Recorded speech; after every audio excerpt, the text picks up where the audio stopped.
Welcome to the Nintendorks Podcast. Today, ZoomZike and myself are going to be going through the Mario Party games and ranking them from our least favorites to our favorites. But we have to agree on their placement. It's going to be a fun one, and without any further ado, enjoy the video. Hello everybody and welcome to another episode of the Nintendorks Podcast. I'm very excited for today's discussion. I've brought on a special guest, fellow Mario Party fan, ZoomZike. How you doing? How's it going? It's a me, ZoomZike. We're here to rank these guys. Some of them are pretty good, some of them are kinda poopy. We're here to figure out which ones are which.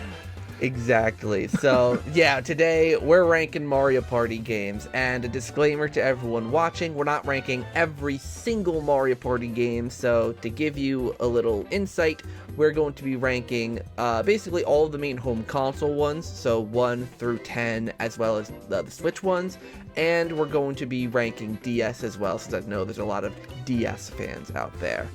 Yeah. And this ranking is going to be a little different than other rankings. As you can see, we've got this cool little tier list board that I got to figure out how I'm going to do in post. And there are 7 different tiers, 7 different categories. We got best, we got great, we got good, we got okay, we got meh, we got bleh, we got bad. And we have a total of 14 games to rank today and 7 categories, and I've restricted it to where by the end of this we can only have 2 games in each category. So Zike and I have to talk and debate and try to agree on where we think each game should fall on this list. I mean, we talked before this, but is there any last minute questions before we dive headfirst on into this?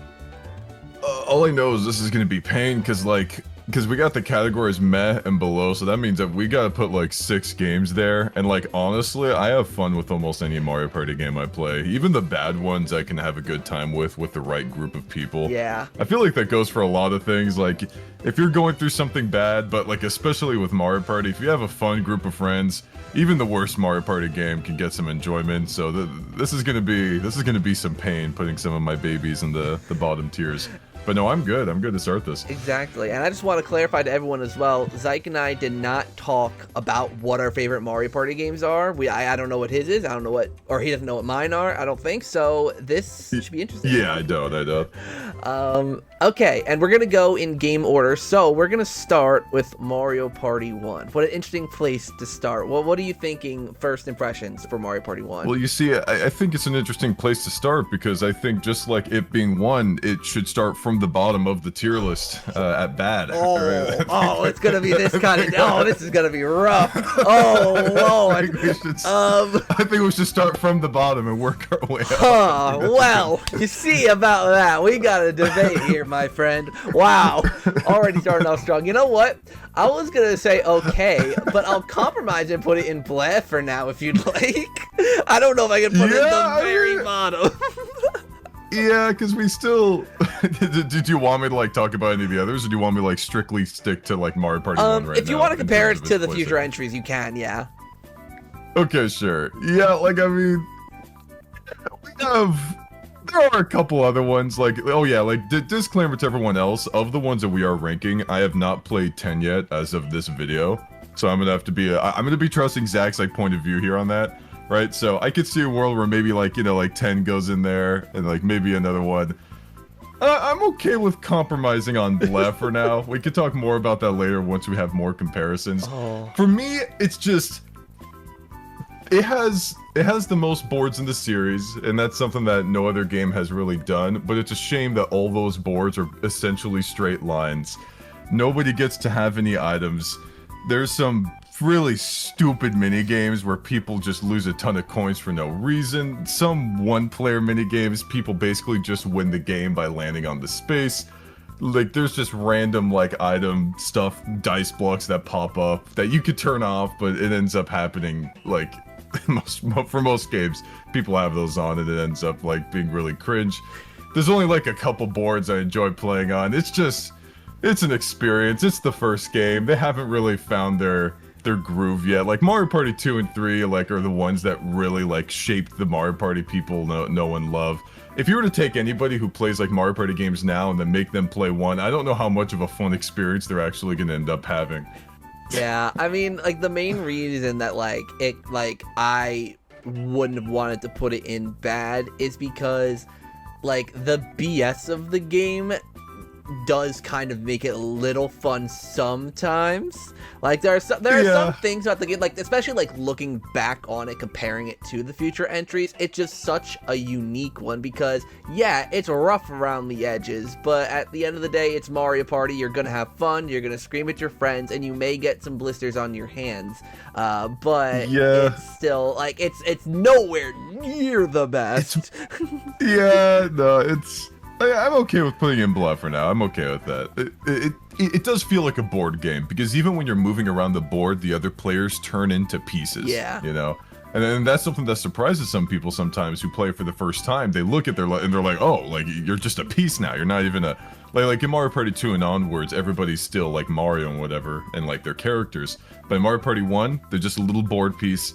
And in board games like these, you lose a lot of stuff, you know, like Monopoly or other things like that. And I think Mario Party 1 like took that in stride where you can lose coins in minigames. You can lose like up to like 50 or 60 coins if you just happen to be the one person in Bash and Cash, and you can't get any coins if you're the one person in Bash and Cash. It's just decisions like that can make it miserable for some players. But I'm okay with putting in Bluff for now as we go through this. Perfect. All right, speaking of hopefully getting better, we got Mario Party 2, which is the next one on this list. Now, I'm gonna say, I think this might be one of the more overrated Mario Parties. It's a great game, definitely better than one, but it's not the cream of the crop that everyone... I feel like we hear less of it now. I remember like in the 2010s, everyone always saying the Mario Party 2 was like the best one, and I'm like, I don't really agree with that. No, I think you're right. Yeah, like, I actually agree on that. I think that Mario Party 2 it's funny because sales-wise, Mario Party 2 like outshined stuff like Mario Party 3 by like a long shot, but Mario Party 3 is a lot more complex. And Mario Party 2 has the costumes and outfits, and that's really cute. Like, the aesthetic is like through the roof. Yeah. Like, no other Mario Party game, you know, unless like 10 Island Tour Star Rush is like gonna hit me with something different or whatever whenever I get around to those. But no other Mario Party game has every character dressing up in like a cute outfit.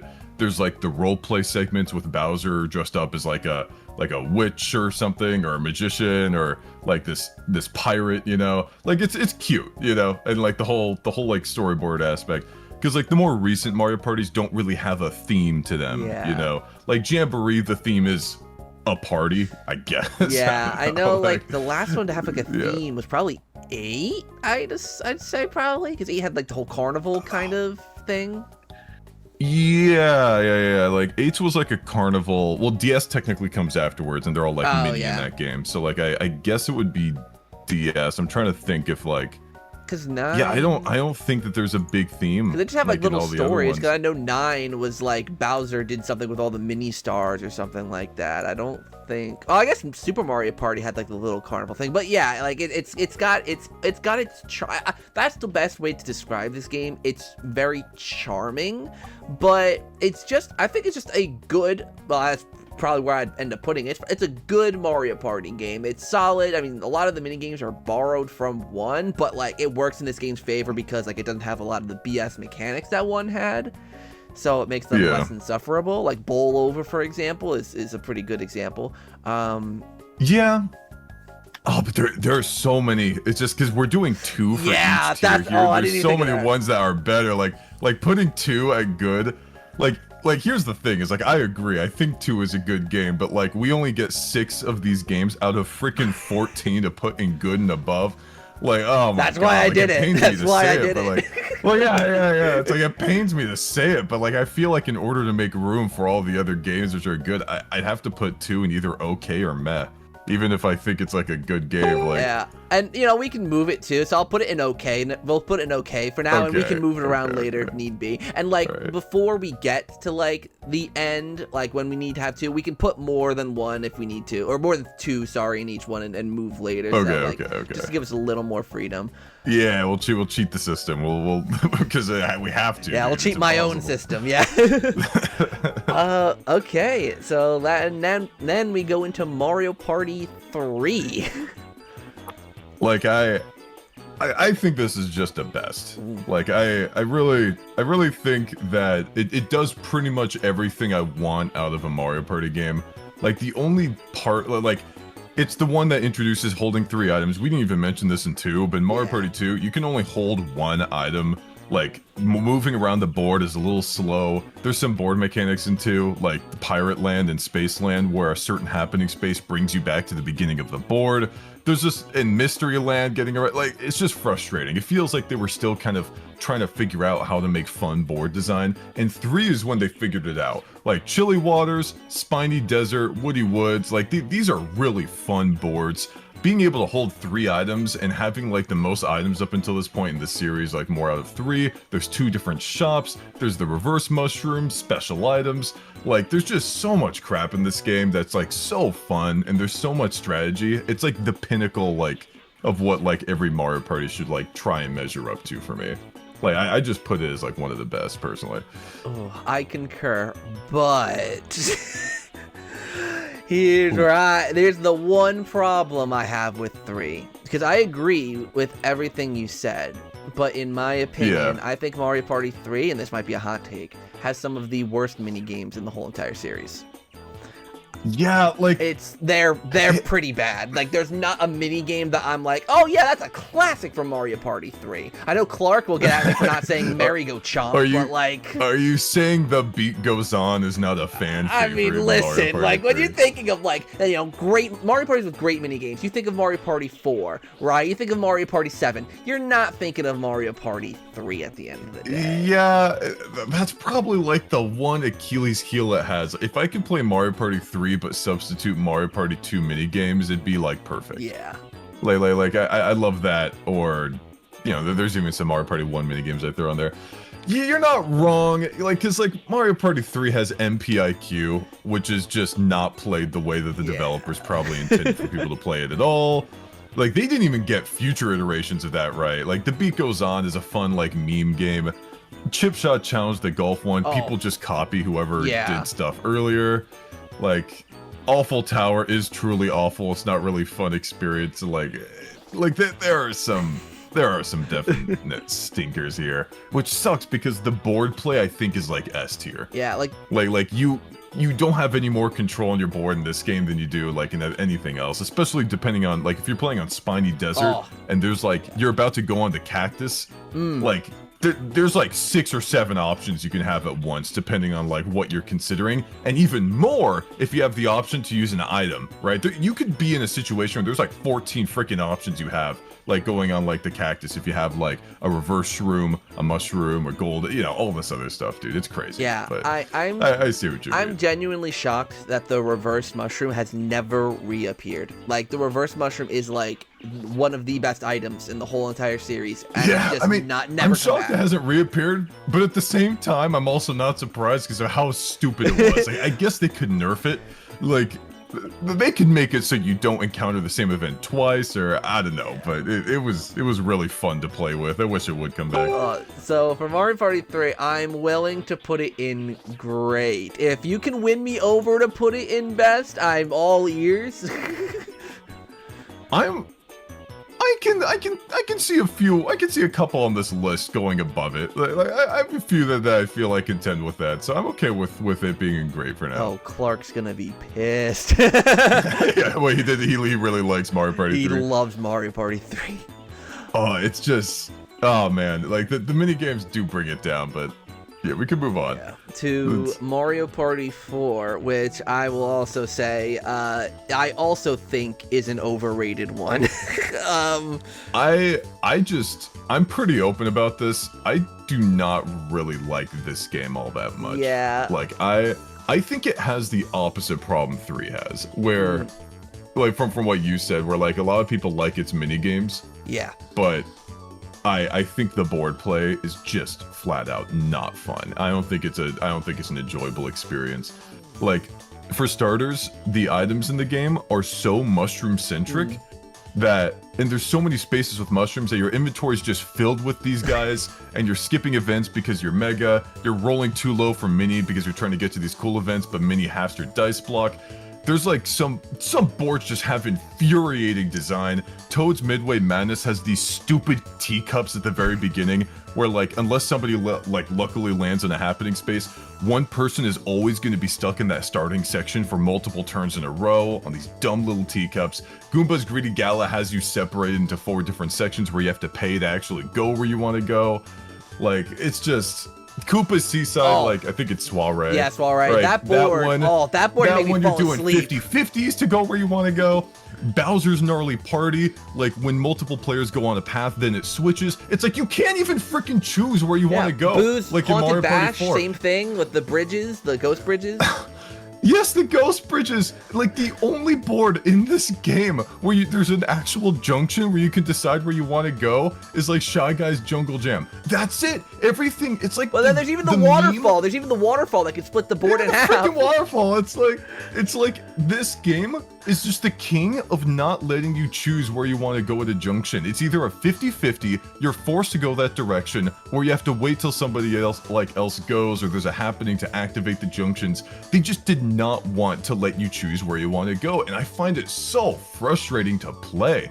And it would help if there were like items in this game that allowed you to, I don't know, like if there was like a warp block or something that could teleport me to a random spot in the field, or a golden mushroom, right? Yeah. But the fact that they're super mega mushrooms and mega mushrooms, right? Well, okay, because like a regular mushroom, I could like blitz to the star and purchase it, right? Yeah. But with a mega mushroom or super mega mushroom, you skip events, right? So like you can't even like get around the board safely without accidentally skipping like a lot of events that you may have wanted to go to. So you're forced to roll normally against these really stupid junctions. I hate it so much.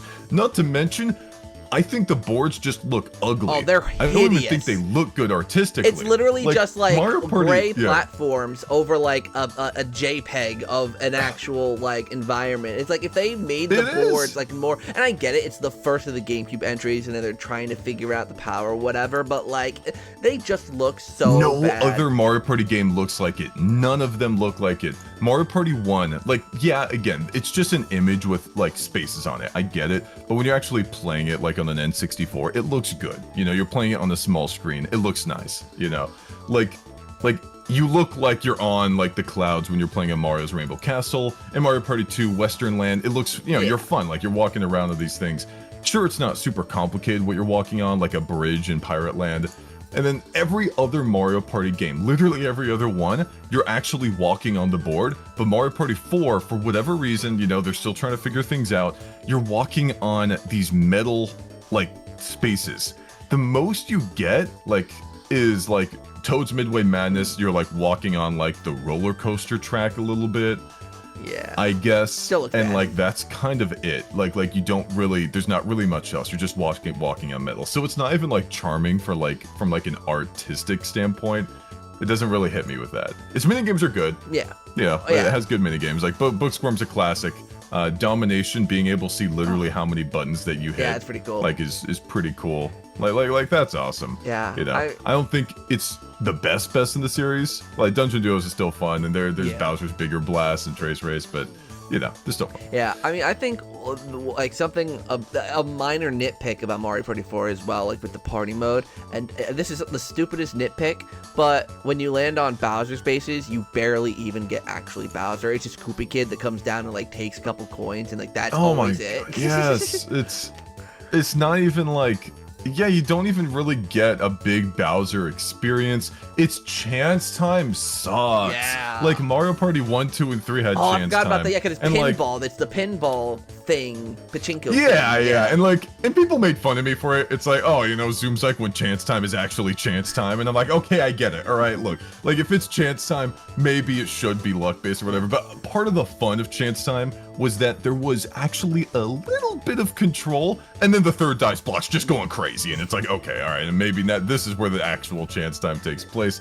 The pinball makes me so upset, especially because it makes you think that there's some skill involved with how far you pull it back, but they randomize the power output so that no two full power like pulls are the same amount of power. Yeah. Right? They literally went out of their way to randomize how much power pulling the plunger is. And I can't, man. Like, I hate it so much. It just makes me so upset. overcomplicates the process of just hitting a couple dice blocks with some faces on it, and it's slow. That's another problem we have with the game. It's slow. Like, the board play is slow, the chance time is slow. Like, everything is just very slow paced. That genie cutscene takes 27 years. Like, it's a slow paced game. It is. I'm okay with putting this game anywhere below okay. Yeah, I was thinking, it can go in any tier for me. I have an enjoyable experience with every Mario. Again, I can still have fun with this game. Like, and when Bookstorm comes up, I am locked in. I am playing with friends. But like, this is one of those games where like I just honestly do not have that much fun with it. Like altogether, I feel like they really like ended up screwing themselves here. It was the last game in a while before orbs took effect. Yeah. Where like we had regular items. Yeah. But yeah, no, I'm okay with putting it in bad for now. Yeah. It might just end up there. Wait, and where? Sorry. Yeah, bad. Oh, bad. Okay. I was gonna debate with. I'm okay with it being in bad. I'm okay with it being in bleh. Like even Mario Party 1, I think I have more fun with. You know what? let's put it in bleh for now, because I do think there's some we'll put it in that bleh. Do you want to put it below or above Mario Party, or are we not ranking those like in the tiers? We can. Oh god, if you want to, yeah, we can rank them if you want to. I mean, I'm interchangeable with those, with Mario Party and Mario Party 4. I'm interchangeable with them. Okay, so do you want to like keep them like within the tiers, and then like maybe we go down the tiers at the end? Yeah, that's fine. Yeah. Okay, I'll just throw it in bleh now for Perfect. For now then. Okay, cool. All right, so now we're on to what I call personally the golden age of Mario Party. That's my personal opinion, but we're on Mario Party 5. So what do you think of that one?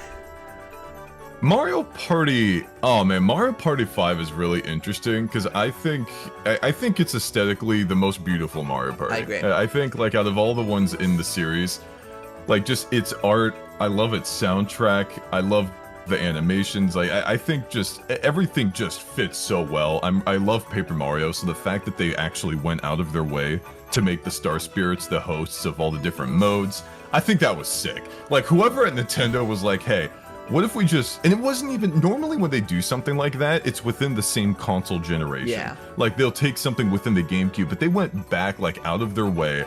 I can't remember if 1000 Year Door was out at that time. This 2003, I think Mario Party 5 came out. So I don't think it was. I think 1000 Year Door came out in 2004, I want to say. Yeah, no, yeah, you're right. I just looked it up. Yeah, okay. Yeah, so they went out of their way. Yeah, they got like the Paper Mario Star Spirits. They threw them in there. It's the whole theme of dreams, right? Yeah. So like they end up having like these different, like these cool like little sections where like a whole toy dream, like rainbows and stuff, pirates, you know, like these sweets and things. And like jumping around the board, like if you're on the toy dream, you jump on like the Jack in the Box and you like bounces up, or like you're on a chocolate cake, or you're like underwater. It just looks beautiful. Like it just looks so pretty. Like you would not believe it came after Mario Party 4. Like you look at the board design for Mario Party 4, like just look at the boards from 4 and then you compare that with the boards on 5 and you're like, wow, was this even made by the same people? Like what happened? What did they figure out about the GameCube and designing games that made them like actually make this possible? Now, that being said, and also its mini games, like really, they look pretty too. That being said, the actual like board play is a little difficult, just a little bit, because you can't actually select what items you're getting. Yeah. It does make it a little hard. Like, I love a lot of Mario Party 5's minigames. Like, a lot. I think Mario Party 5 has some of the best minigames in the series. Like, there are so many bangers in this title. But the fact that you can't go out of your way to actually choose what you get from the machine, and it's just randomly given to you, and the fact that when you place it down, it can hurt you. Yeah. I think that hurts a little bit. That's something that they changed in 6 and onwards whenever you place something down. But yeah, in 5, you place it down, you land on it, you can get hurt. that might be fun to some people. It's not really fun to me. I like having like a bias, you know, like when you place it down. Yeah, and it's kind of hard too with the items. Like when you put it down on a space, it'll give you like a symbol that'll vaguely tell you like, okay, this item will move you, or this item's coin related, but you don't know, especially like when you see the, like when you're spawning onto the board and you see these spaces, you don't know if it's good or bad. It could be good, it could be bad. You don't know until you land on it, and you better remember what it was. Was it a coin block where you can get 10 coins, or was it a piranha plant that'll make you lose half your coins? I'm looking exactly like some of them are so specific, and you're like, okay, that's a bomb, right? Yeah. But some of them, like I'm looking right now, the Hammer Bro, Coin Block, Spiny, Paratroopa, Bullet Bill, Goomba, and Piranha Plant all share the same icon. Yeah. And that's a bit much for me, okay? Ridiculous. Like, I really, yeah, like, and it's not like these are events that would be hard to think of icons for. You can have like a hammer icon for a Hammer Bro, a Coin Block, Spiny, like, you could just put the icon of whatever the thing is. It wouldn't be that hard, but they went out of their way to make it so you do not know if it could be a Coin Block or a Paratroopa where you swap coins with somebody. Those can be good things, or it could just half your coins, and it's like, all right, well, whatever, man. Yeah, I feel like Mario Party 5 is like the GameCube's Mario Party 1 in the sense where like there's a lot of luck involved with the items you get, with landing on items and knowing what they are. It's so tough because like Mario Party 5 genuinely actually is one of my favorites, but it's like one of those things where it's like it's one of my favorites, but like I know it's got problems. Like I know it's got its gems. It has so many fun side modes too. Yeah, like that's another thing. I love the card party. That card party's fun. I don't know if we're like counting. I don't know if we're counting this and we're thinking about the ranking, but like the Super Duel mode, I had a lot of fun with that as a kid. The stupid card party, it's such a meme, but it's actually really fun. It's stupid fun. I would like play card party with people. I'd be down for that. Like that's the volleyball, yeah, dude, like the volleyball, the ice hockey, like they're just so fun. Like, and even like the stupid options menu, like it's just a fun menu. Like all these menus look fun, you know, like everything it's just magical, you know. Even the file selection screen with its music and all the silhouettes. Yeah, of the all players, the silhouettes like, of them running around. Yeah, I love that. It's just, I don't know who did the art design for this game, but everything is just so pretty, man. Yeah, dude, like, and I mean, this is also, I mean, I'm biased here, but it's the first game where you can play as Koopa Kid, and he's my boy. So I mean, that automatically. Oh yeah, in Boo too. Yeah. Oh yeah, in like, Boo like, and Toad. Boo Yeah, so. Yeah, kid. Yeah, I mean Toad, I guess. Yeah. I think this one's tough. This one's tough to place. It's tough. Yeah, it's so tough for me to place because like how pretty it is and how charming it is completely juxtaposed by the board play not being as good as I would really want it to. Like my ideal Mario Party would be if it had like the charm of 5 and like the mini games of 5 with the board play of 3. If I had something like that, that would be just perfect for me. Well, like there's definitely aspects of like the later tiles I would want to like throw in there, but yeah. Oh man, I really don't know where to put this. I might put it with 2 on okay. Okay. I feel like it's around there. Yeah. Like I can't place it lower than 2 for me. Oh yeah, no way. Yeah, I was thinking okay or good, so that works. Yeah.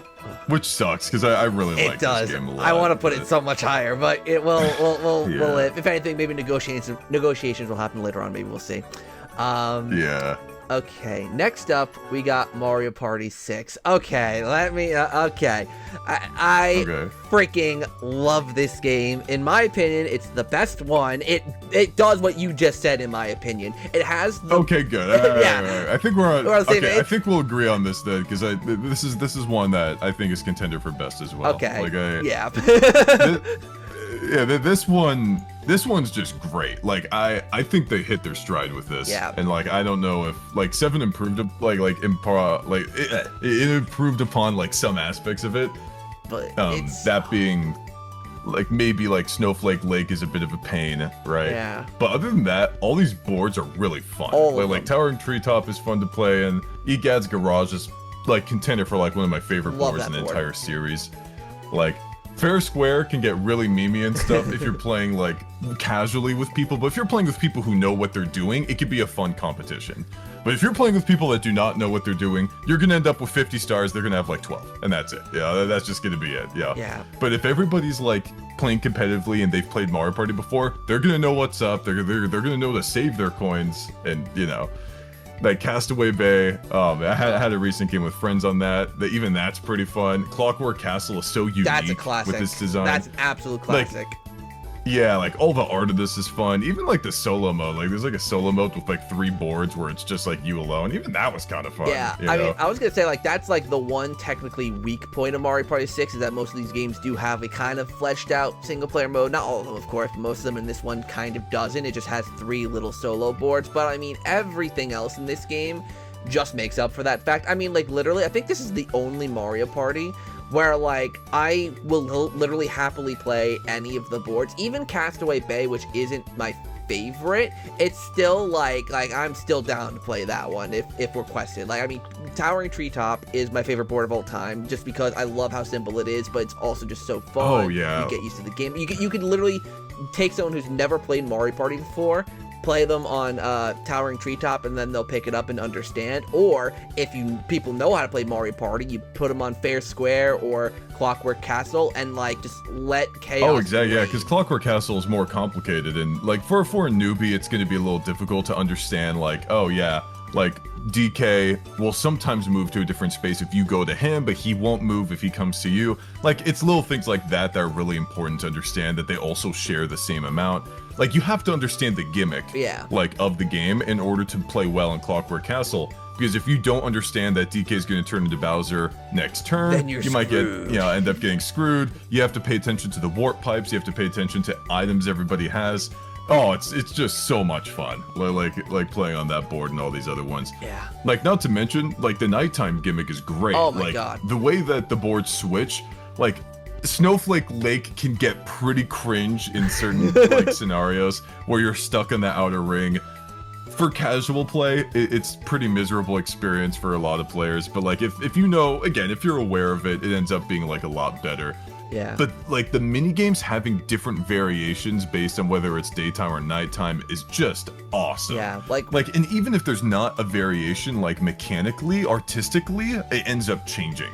You know, and that's awesome, dude. I can't believe they put in the work for that. Yeah, that, like, the amount of mini games, I think only like 4 actually function differently, like what goes up and the cloud top sky one, whatever. Like, there's only a few of them that actually function differently, but like you said, like so many of them aesthetically look differently, and it's like to do that with, I think it's like 60 something mini games, whatever. Like it's insane, and I think, like, it's not like the best mini game lineup in the world, but I think it has a really a consistent amount of good games. It has a really solid amount. Like, I love playing Control Stick. Oh my god! Strawberry. Oh, that's a dude, Control Stick is so much fun. Like doing that with people is great. Like the ones where like the Ukikis are running around and you have to keep it. Like the Ukiki one is such a clever memory minigame because you're trying to keep track of as many of them as possible, right? And you're trying to predict which ones like the other people may have kept track of, like these are just like the battle mini games. You like there's a sniping one. Insectoride is like alright, but you have like 2-player, like TikTok hop with burn style. Oh, burn style, and like that's a lot of fun. I mean, I'm trying. Even though I think the 1v3 mini games of this title are pretty good too, except for like Crate and Peril. Yeah, but like even that one's not horrible. Like, they're pretty good. I mean, I think for me, I think the only real stinker is like Trapeze Artist, but even that one's not like god tier. I hate Trapeze Artist. There's worse mini games, but. Yeah, Yeah, but what's good about Trapeze Artist is that it doesn't show up at nighttime, so like it's unlikely to show up, like, period. Oh, I didn't even know it that. just it has no nighttime variation. Oh. Like, you will only see Trapeze Artist if the game is in daytime. That's interesting. Oh god. Yeah, it's cool, huh? And I think that all the Bowser mini games are really good. Like, say what you want about Dizzy Rotisserie, but like Pit Boss and Pit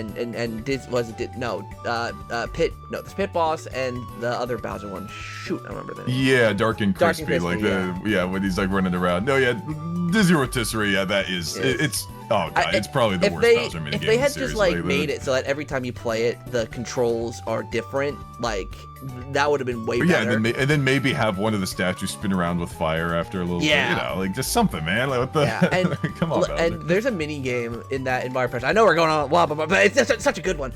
There's one mini game that like everyone else loads that I love because like I'm like the only one who like actually really knows how to play it, and that's freaking Tricky Tires. I freaking love that mini game. I love Tricky Tires. It's so good. If you know what you're doing, it is such a good time. It's like, yeah, you push both of those sticks up, put the left one down, makes it go left. Yeah, it's if you know what you're doing, you're gonna win that one every time. Yeah, and everyone else is gonna be like, this is the stupidest Mario Party game I've ever played. I hate this so much. It's so much fun and though. You're just like, exactly. Yeah, exactly. And again, Coop gets playable, so this is this is great. So 10 out of 10. Yeah, no, and like dueling people's fun. Like the freaking DK space is great. Like the, chance time is, like you can time it a little bit, and it's in favor of the player on the right, I believe, but like that's depending on, I don't remember if that was 7 or I think it was 6, but it's random who's on the right anyway, so it doesn't. I don't even think does 7 have chance time? I don't think so. Yeah, no. Like there's not a chance time in 7. Speaking of 7, I do remember. I guess we'll move on to 7 now. Yeah, so we put 6 in best. Yeah, 6. Yeah. Easy. Pretty good. No, well, just to like 6 also had it was a little bit light on it because there was already the day and nighttime gimmick, but on top of that, the sun and the moon, of course, and it felt like a storybook a little bit. It was kind of like Mario Party 3 storybook, but like if it was realized in the GameCube art style.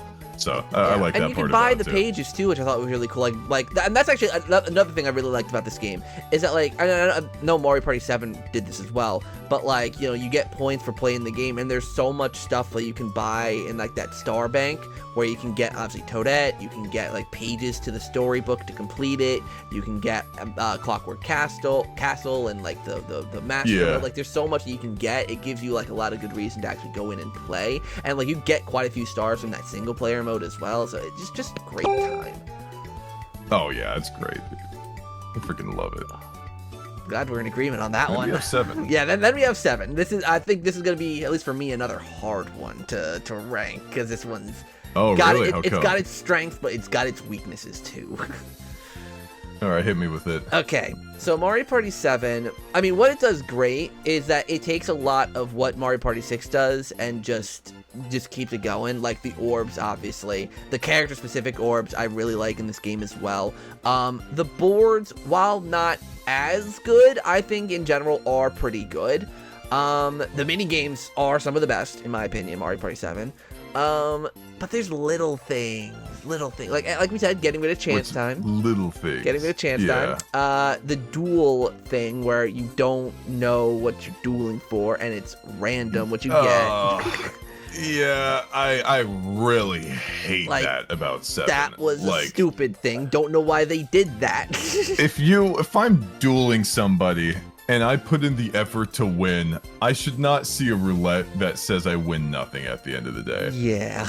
The whole fun part about dueling is knowing what is being wagered, right? Yeah. That adds to the tension. If you're playing in Mario Party 2 or 3 and you bet 1 coin, that's kind of a meme duel, and then you guys just have fun with it. If you're betting 99 coins, now you're sweating. Mario Party 7, you don't know if the whole game hinges on this duel or if nothing's gonna happen. You don't know because you're rolling a roulette. It's really dumb. I don't even think the dud should be there in the first place. I think that's stupid. The fact that there's a dud, the roulette is one thing, but then the dud makes it even worse. Why is it even there? It makes it even worse. I don't even know why it's here. If they had the audacity to roll the roulette before the duel and it said, oh, it's a dud, the duel's canceled, at least, it still sucks, but don't waste my time doing a duel. Who thought that was a good idea? Oh yeah, this long duel, we're just gonna end up saying, yeah, it was a big waste of time, didn't really matter, who cares? It sucks because the game is so strong in a lot of ways. I think Birdo and Dry Bones, some of these duels last a long time. Yeah, some of the mini games, like I said, are some of the best in the series. And beyond duels, all of them. 7's mini games are so good. Fun Run, really Track and Yield, there's so many good ones. And freaking love Picture This. Oh my god, Picture This that's stressful. Picture This is it's stressful. It's a sleeper hit because when people think of really good Mario Party minigames, I feel like most of the ones that come to mind are like platforming ones, Yeah. or ones where you're moving your character around. And like when you look at picture this, it feels like one that you might be like, okay, it's all right. No, it's actually really hype. Like if you're playing with people who know what they're doing, and like you get your GameCube controller out, and it's funny because like you have to hit your L and R triggers. You're hearing like four people are like slamming that, trying to get to the right one. They like mash A the moment they think they get on the frame, and either they landed on it or they have to wait a second of stun time in order to get to the right one. It's really fun. Like it's actually a genuinely like perfect minigame, dude. It's like it might actually be in my like top 20 or top 10 minigames. It's awesome. Like it's like the whole game. And honestly, I'm also gonna say like, and the Mario Party Madness crew and like all this has made me appreciate it more. That 8-player mode is actually fun when you're with 7 other people. It's good. It's so good. Yeah, no, I've played with 7 other people before. It's genuinely really fun. Like they actually went out of their way to make they made some decent 8-player minigames. Yeah, shock absorbers. Like Rope-a-Dope is a very, very cleverly made minigame. It's very simple. Somebody gets a C-stick, somebody has an analog stick, you just go through it. Yeah, like shock absorbers, very simple, makes total sense. Like in context, Bubonic Plague that's is mind great. games. That's mind games galore right there. It's mind games galore, dude. Like Synchronicity, like whatever that one is, Nicity, like whatever that was. That's the boat rowing one. Yeah. There's a lot of good like 8-player mini games, and like combining your role, it's cute. It's really, really good. Like it's the only Mario Party that's done that. Like it's the only one that has that. Yeah. Like if you want to play with 8 people, dude, like that, not like Jamboree's like 8-player. You know what I mean? Like on the board, you know, like it's the only game that really gives you that. Not to mention, it has my favorite like threat of Bowser, like in the whole series. Ooh, is like, this including Bowser time or?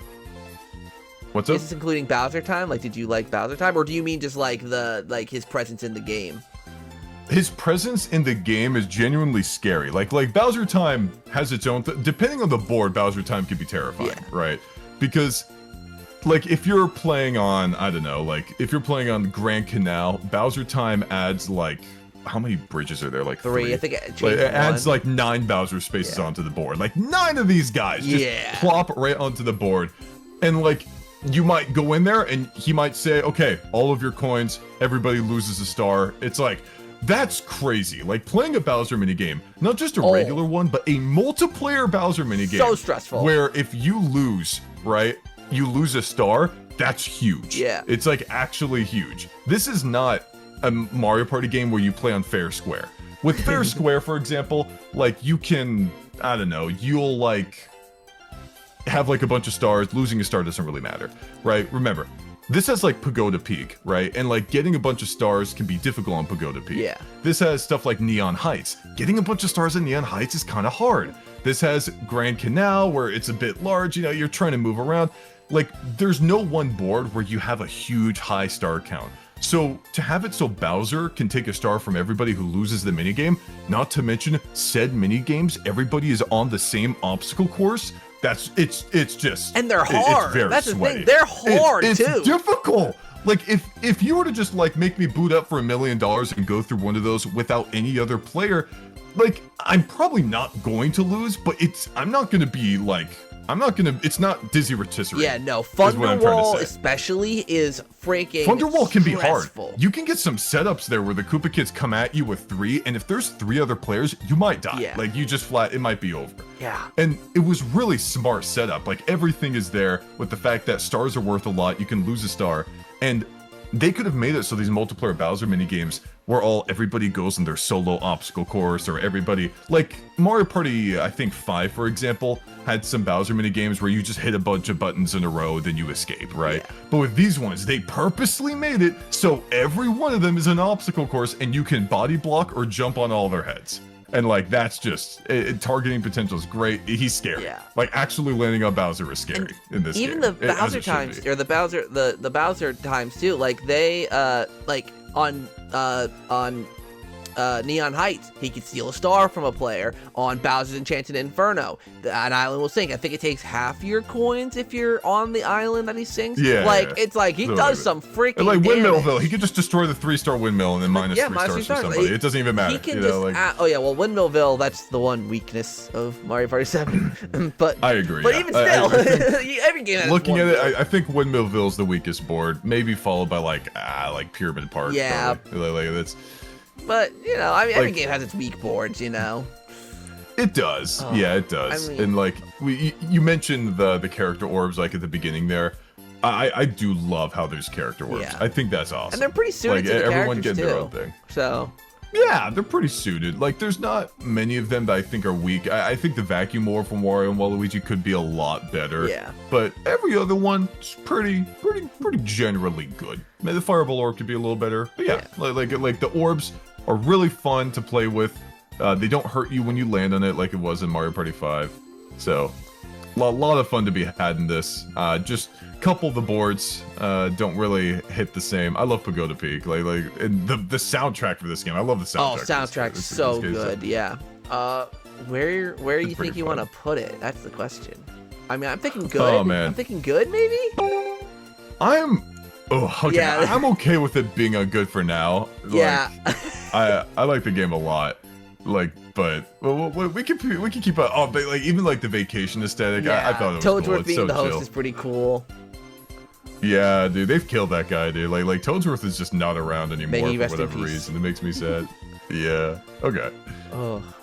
Okay. So next up, Mario Party 8. This one. What you feeling? I'll be honest. I'm not a big fan of this one. I mean, it's good. It's got, you know, it adds Blooper and Hammer Bro, which I think are pretty solid character additions. Yeah. The boards, they're okay. I think there's some good boards, but I don't love them all. Like DK's. Which ones are you not feeling? I'm not feeling DK's board. DK's Treetop Temple. Not feeling that one.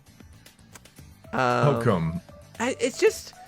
I don't know. Like it's just it's just kind of boring in my opinion. Like I feel like there's not really much going on with it. Like yeah, you can get Donkey Konged where the barrels chase you down, and you can go through the cannons, I guess. But I don't know. It's just not my favorite board. It's really funny, like DK's like Treetop Temple, because they literally just copy this board and paste it for like Mario Party DS, but Mario Party DS's version feels a bit more unique with what it was doing. I literally nearly called the DK's stone statue because I mixed them up for a second there. Wait, and I wouldn't blame you. Like if you look at like the board, like he's literally a stone statue in Mario Party 8. It's the same thing. He's holding up some stuff too. But like in DS, they're like, okay, what if he's holding up the entire board? Yeah. You know, like this time. Yeah. I'm inclined to agree with you on that. It's not the best. Like Goomba's Booty Boardwalk is probably that's pretty cheeks. And I mean, listen, it's a straight line, and it's not even a fun straight line. Like Pagoda Peak is like you don't get that many options unless you have items, but like at least it's like aesthetically fun to go through, watching your character jump on the little like bamboo things and then like fling themselves up through the waterfall and like all this other stuff. With this one, you're just walking in a straight line on the beach. It's not that fun. Yeah, and I know this is a hot take. I know this one's a hot take, but I also don't really care for Koopa's Tycoon Town. I'm not a big fan of that board. I'm not a fan of that board. I know it's a hot take central, but Koopa's Tycoon Town. Come on, I know. It's Koopa's Tycoon Town. The music is a banger. The music is a banger, but I'm not. I don't know. Like I'm not as big of a fan. I like of course, the one board everyone hates, I actually kind of like. I like Bowser's Warped Orbit. I like that board. I like that board quite a bit. I know. I was like, I saw that one coming. Oh, that one's weird. But everyone hates on that 50-50 junctions. Yeah, everyone hates that board. I don't know why I like it. It's just the vibe. Like being able to flip it and stuff. Yeah, I guess. Yeah, like you can mess around. Like you can flip the board. You can steal things. Like to me, it's the best Star Steel board. Better than Pyramid Park. Better than Snowflake Lake. Like I like that board. I can maybe get behind that. I think Pyramid Park could be fun in certain Oh cases. yeah, 100%. Even Snowflake Lake. But I mean, like I don't know. What other boards are there? I like King Boo's Haunted Hideaway. I like that board. after I like just playing through it, and after I learned like how to adapt to it, like I really respect the board a lot. I think it's really cool. It's unique. It's a randomly generated board. Dude, like that is actually really cool. Like they went out of their way to like make a board that randomly generates itself and makes sense every time. And it has a set of rules that you're able to, if you know, predict how the board is going to form itself. Just out of sheer respect alone, I think it's cool. Because like a lot of other Boo related boards are just, okay, because Boo as a character is like meant to be a little scary, but I feel like more than anything, Boo's meant to be mischievous, right? And I feel like the Boo boards on earlier titles, and even later titles, they aren't mischievous enough for me. Yeah. This is a mischievous board. Like the board itself is random.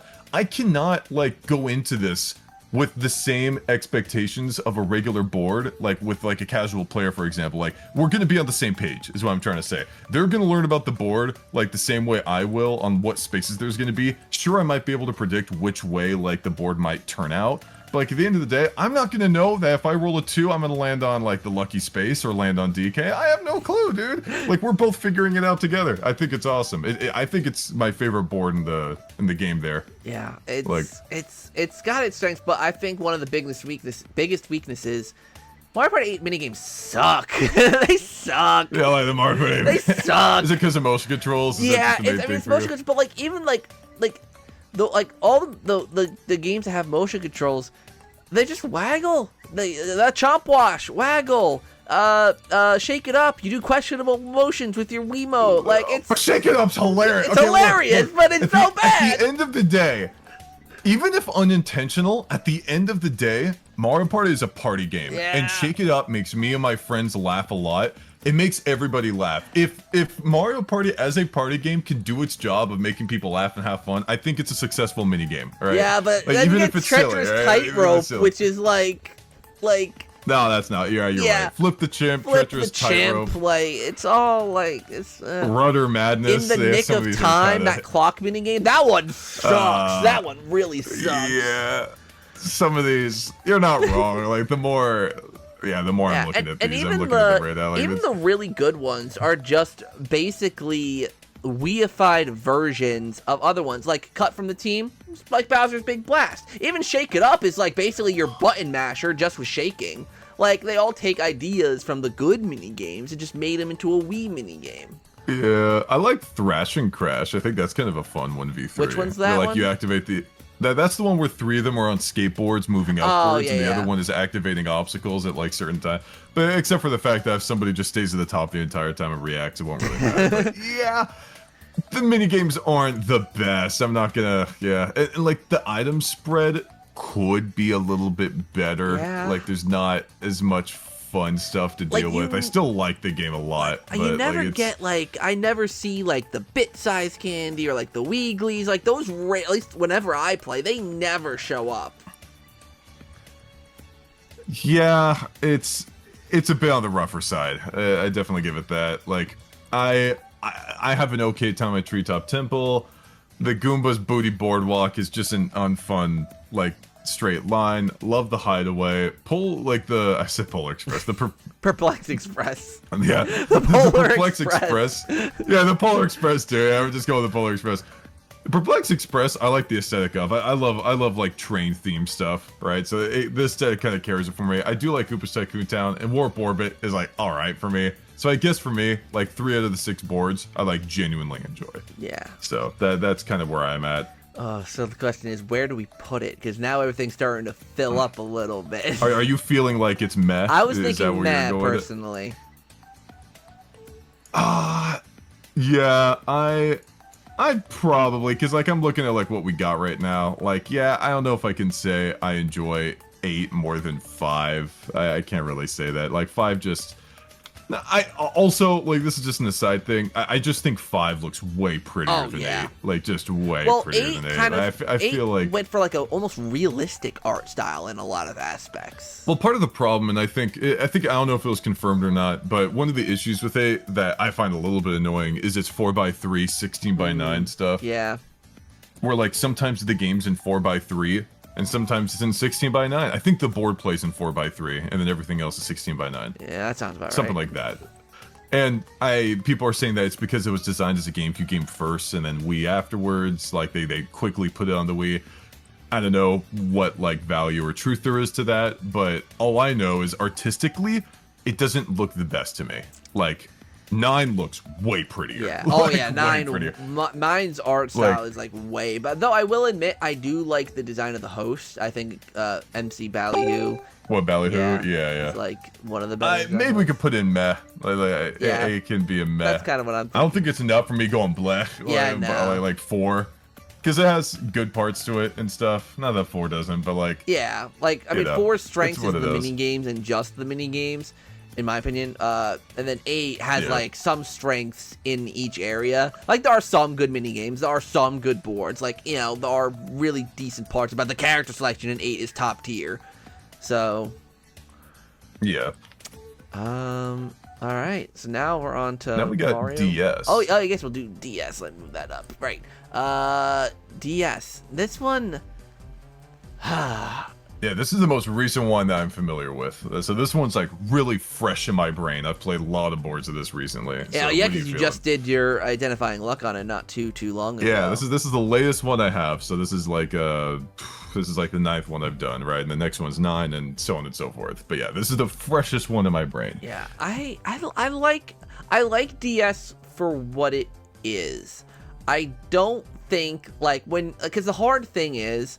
And like, because the reason I put DS in here was to make the list even, but also because like it is like, you know, like a traditional almost like, you know, like Mario Party. Just on a handheld. Yeah, it was made by the original people of Hudson Soft. Everyone's like doing their own thing. Like there's like no vehicle or anything. Yeah, I think it deserves to be here. Like but it's at the same time it has so many limitations because of the hardware.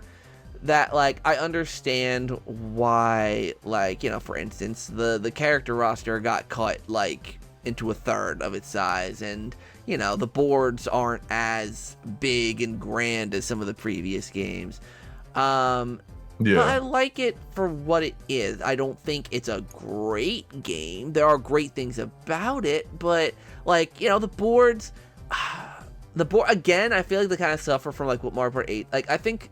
Like, some of the boards are just kind of... Kamek's Library, whatever that board is, the Kamek's Library one, that board just sucks. That board sucks, in my opinion. I hate that board. That board sucks. Toadette's Music Room was pretty good, and I like Wiggler's Garden, but, like, DK Stone Statue, I thought was meh. I mean, I like Bowser's Pinball Machine, actually. That one's good. DK Stone Statue, though, like, it's so... Like, it's, like, the only Mario Party board where you can, like... there's definitely someone's probably going to say others, but, like, you can get up to 99 stars if there's, like, that stars for 5 coins thing. Yeah. Like, getting to the end of it. It has such a specific gimmick where all the happening spaces play into that gimmick. I can't help but enjoy it. Because, like, it feels like a game of chutes and ladders, you know? Yeah. Where, like, some of these ropes take you up, they also take you down. These barrels reduce coins, but you can buy multiple stars, so do you spend your, like, items in order to get past them?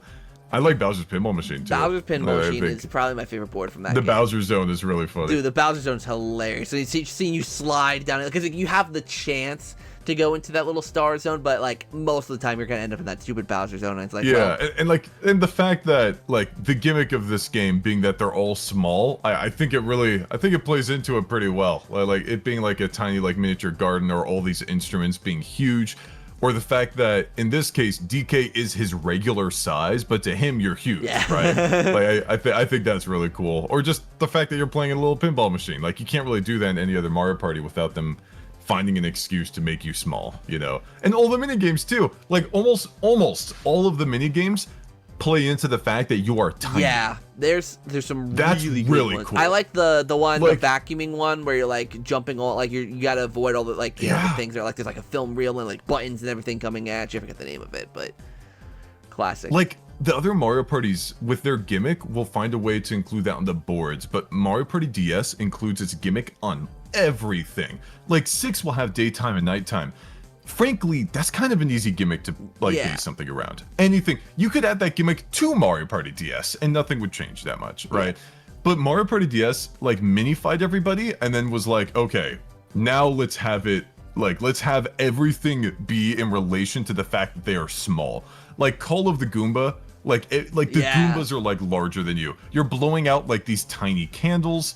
You know, like womps are absolutely massive. You're throwing like a tiny cherry. Yeah. You know, like even a bee or like a ladybug is enough to like slow you down. It's like, or like you're on a rubber ducky, for example. Like it's just there's like such, or like the maze like are just like little like children's like blocks and stuff.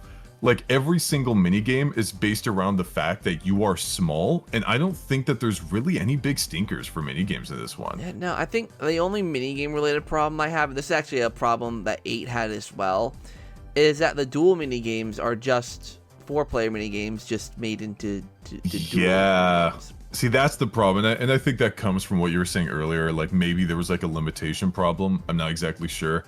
Like, some of them work good, or work well, as dual minigames, don't get me wrong, but having specific dual minigames is more fun. Yeah, were there any specific, I know, because Mario Party 8, like, it shared 4-play, but there were, like card eaters and stuff, like, there were dedicated duels. No, there's no unique dual minigames in Mario Party DS. They're all ripped from the, like, 4-player and 2v2 versions of them. Yeah.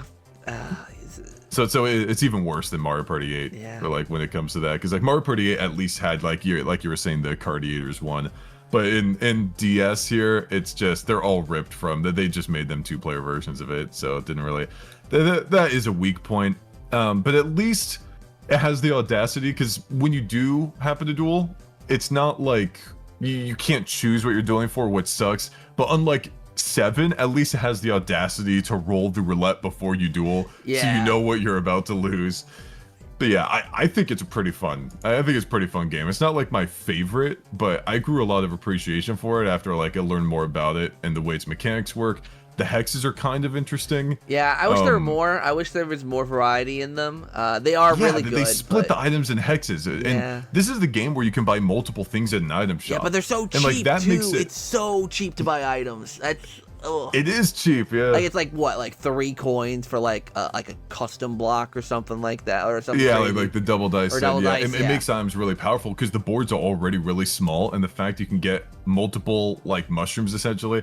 But like the fact that almost all the time players are gonna have options, because like I feel like in a lot of Mario parties, the fact that you can only buy one item at an item shop at a time, players are pretty low on items. But in DS, if you're playing against people who know what they're doing and stuff, almost everybody's going to be stocked up on something, and that just makes your brain go burr with what can they do their turn, what can they do this turn, because almost all the time people are going to be at max items, or at least 2, because of like how cheap these items are, and I find that pretty fun. And aren't there like 5 items that you can get in the shop? Isn't there like 5 or 4 or something like that? Like, isn't there more than 3 in the shop, or am I mistaken? Yeah, it's more than 3. I think it's around 4. Yeah, and like you could just you could buy the same item over and over. It doesn't matter. Just keep it going. And I will say also, it's absolute chaos gremlin behavior that they had. Isn't like they have the hidden block that can have a Zatar in it. Like you could lose. Oh yeah, I don't even know what they were thinking with that. I love that. I kind of love that, just for the chaos of just. That's the Mario Party 1 like lover and you like. That for is like, because it's like because it's one of those things where it's like you're landing on this supposed freebie that like sometimes it can give you, but like hey, it could also take. So maybe you don't always want to get a hidden block. Yeah. Because I bet like you're not like it's more likely than not you're gonna get coins or a star or even 2 stars, right? Can't you get more than 1 star from the hidden block?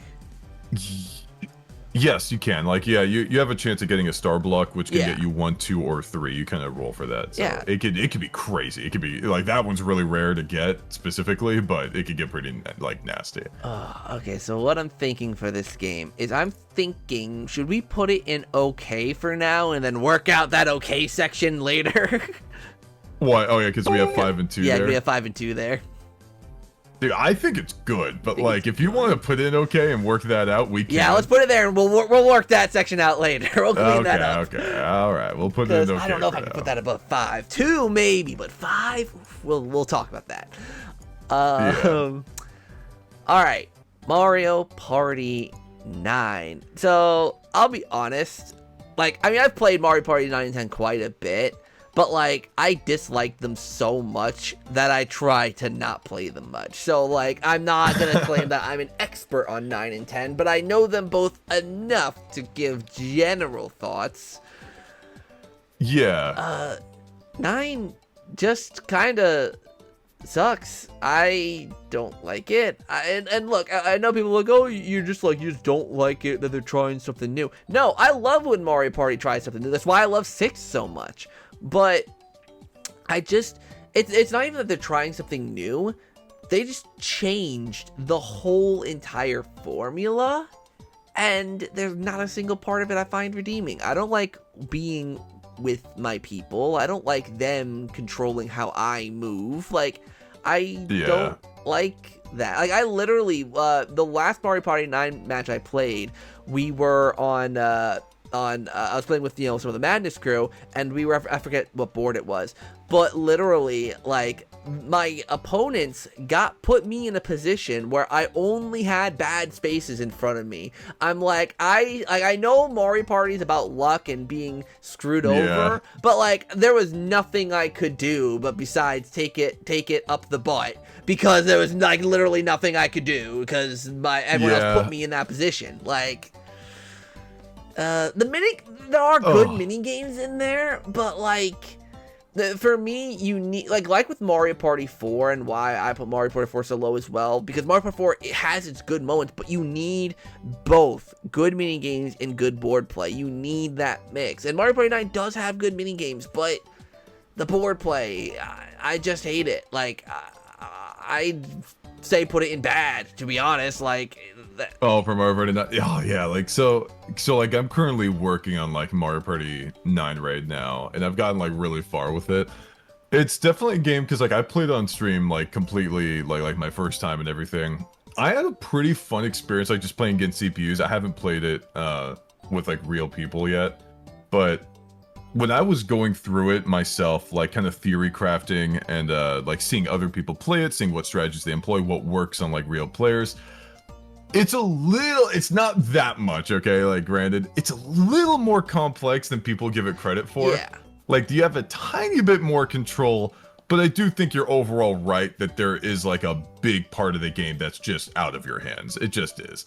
Like, if nobody's willing to listen to you in terms of like what decisions they should make, like 1 out of 4 times you're gonna, like, your placement, or I'm sorry, 3 out of 4 times you're moving because of something that isn't you. Unless you land on a shuffle space and then you end up going multiple times in a row. But sometimes somebody can land on a shuffle space and you won't get your turn for even longer. Yeah. So it's really complicated because like some of these spaces don't do anything. Like, for example, this is the game that introduced the green space. Maybe in an earlier Mario Party title, like they had that for like a solo mode or whatever. But like in regular party mode, the green space does nothing. You land in it, nothing happens, you know? And you can only hold up to 2 items in this game, otherwise you have to throw them out. The items are not interesting at all. Like, you have the 1, 2, 3 dice block. These are all very self-explanatory. I don't even need to say what they do. You have the 1, 2, 3 dice block, the 4, 5, 6 dice block, the 1 dice block, the 1 through 10 dice block. Yes, that's an actual dice block. It's the dice block from the previous titles as a special item, right? Because you can only roll 1 to 6 in this game. And then you have the slow dice block, which lets you slowly roll 1 to 6. And that's it. You don't have any other items in this title. Like there's nothing else to use. Like, if everybody got an item every single turn, that would unironically make the game more fun for me. Like everybody has an option for what they're able to do. And like, I agree that the minigames are good. One of the boards I have a real big soft spot for, I really like Magma Mine. I think Magma Mine is a really interesting board. Because like, it's horizontal in a lot of aspects, but the way that the board, like the vehicle, moves up vertically, and then the lava you're trying to outpace, so you might want to go different directions based on where the lava is, how many mini stars everybody else has, and what items you can have to try and guarantee that. I can find that to be pretty fun. But then you got, like, Bowser Station and DK's Jungle Ruins have no junctions. They're just a straight line that you go in a circle. It's not very fun. I think the game, for me, is at its most fun when I'm playing it for the first time. Yeah. Like, I don't think it has any replayability much to it. Like, there's really... I would find it difficult to find a reason to, like, actually, like, replay the game. But, like, going through it, like, for the first time, like, the novelty of it, like, oh, what's this event? This captain event? That's kind of cool. But, like, knowing that it's coming now, I don't know. Like, it's just too luck-based for me. Everything's so luck-based in this game, man. It's way too much in that favor. Mario Party's at its best when like the dial is kind of like in between, you know. Yeah. But and another thing I don't like, other thing I just don't understand is that like mini games, like I said, the mini games are really good, but you hardly play them. Like I remember like like one of like it was like the Mario Party I had on hand, so I was like, oh, let's play some Mario Party with a couple people. And the Mario Party 9 was the only one I had on hand, so we played Mario Party 9.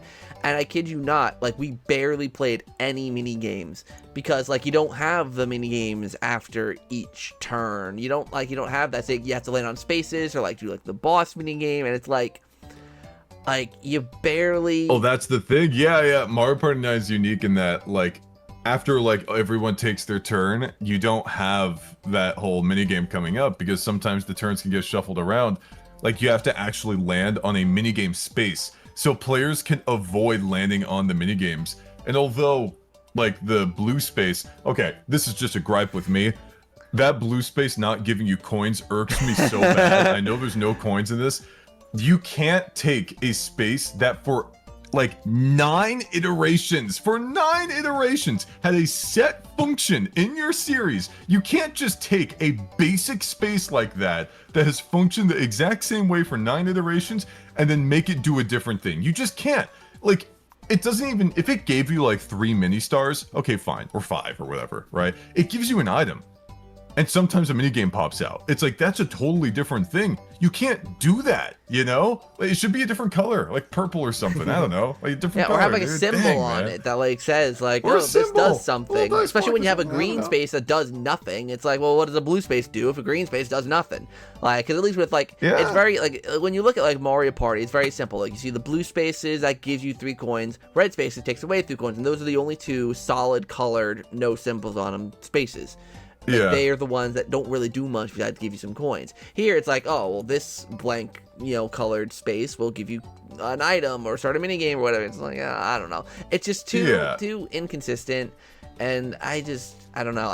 Every time I play it, some pros in its favor is, and it has some interesting mechanics. Bowser can do something called a reverse minigame, which I wish they did more with, and I thought that was kind of cool. There's only like a few minigames that have this, where like you play the minigame and your object is to lose as fast as possible, right? So like, for example, in like Thwomper Room where there's a bunch of Thwomps, you want to be the first one to get hit by a Thwomp, or Ballistics, you want to be the first one to get hit by a Bullet Bill.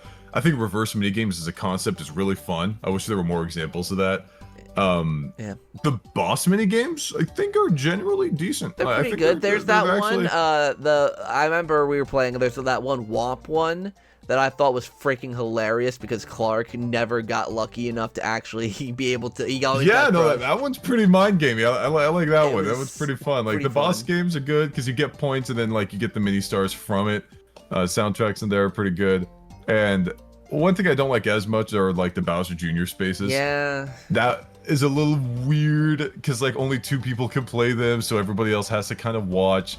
Me personally, if I'm playing Mario Party and there is a moment where a single player has the screen for a long time, there should be a good reason for it. And I think dueling, I think that's a good reason. Like if a star is on the line, but for Bowser Jr. only paddling for like 5 mini stars, I don't think it's a good enough reason to exclude the rest of the party.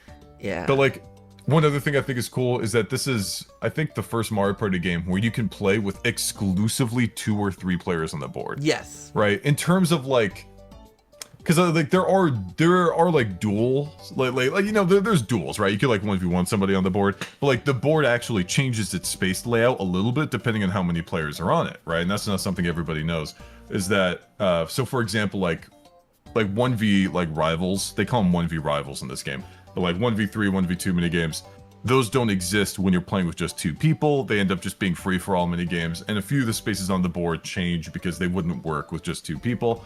That's kind of interesting, but yeah, at the end of the day, I still have fun with it, but for the sake of the tier list, I probably would have to put it under bad. Yeah, like, and also they cut out a lot of the character. Mario Party 8 has like the strongest freaking character roster, and Mario Party 9 took out Dry Bones, took out Hammer Bro, took out Blooper, took out Toadette, took out Toad, I think.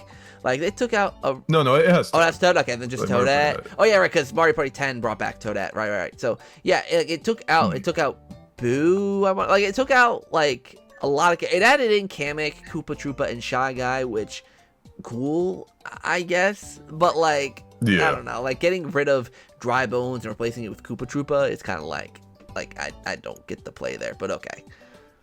Yeah, he got hydrated. Got hydrated. He ended up being a boss. Maybe that's part of it. Oh, maybe. Yeah, like. All right. Man. Mario Party 10. Yeah, I'm gonna have to rely on you for this one here. I mean, the thing is, Mario Party 10 is just so similar to Mario Party 9, but there are some differences. Mario Party 10 adds a couple other modes that, in my opinion, puts it above 9, but, like, it's a very unpopular opinion. I will say that.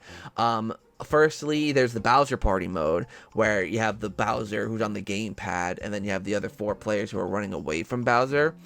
It's heavily weighted in the Bowser's favor, but I still think it's a fun mode. If you're playing with like if you got 4 other people and you get, you know, a good amount of people together for a Bowser Party session, it can be pretty fun.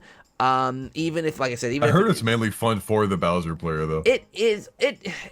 Well, yeah, it's weighted towards the Bowser player 100%. But I always had fun as the other players trying to avoid Bowser, because to me, that's where being in the car made sense. And I think that's why I didn't mind it as much as everyone else did, because I'm like, this is where I see the car. Because Bowser's the one that forces them into it, and they're running away. Yeah, it's like you're 1v4 working together. almost. Like you're working together. Like your objective is to get as far as you can as a team in this car.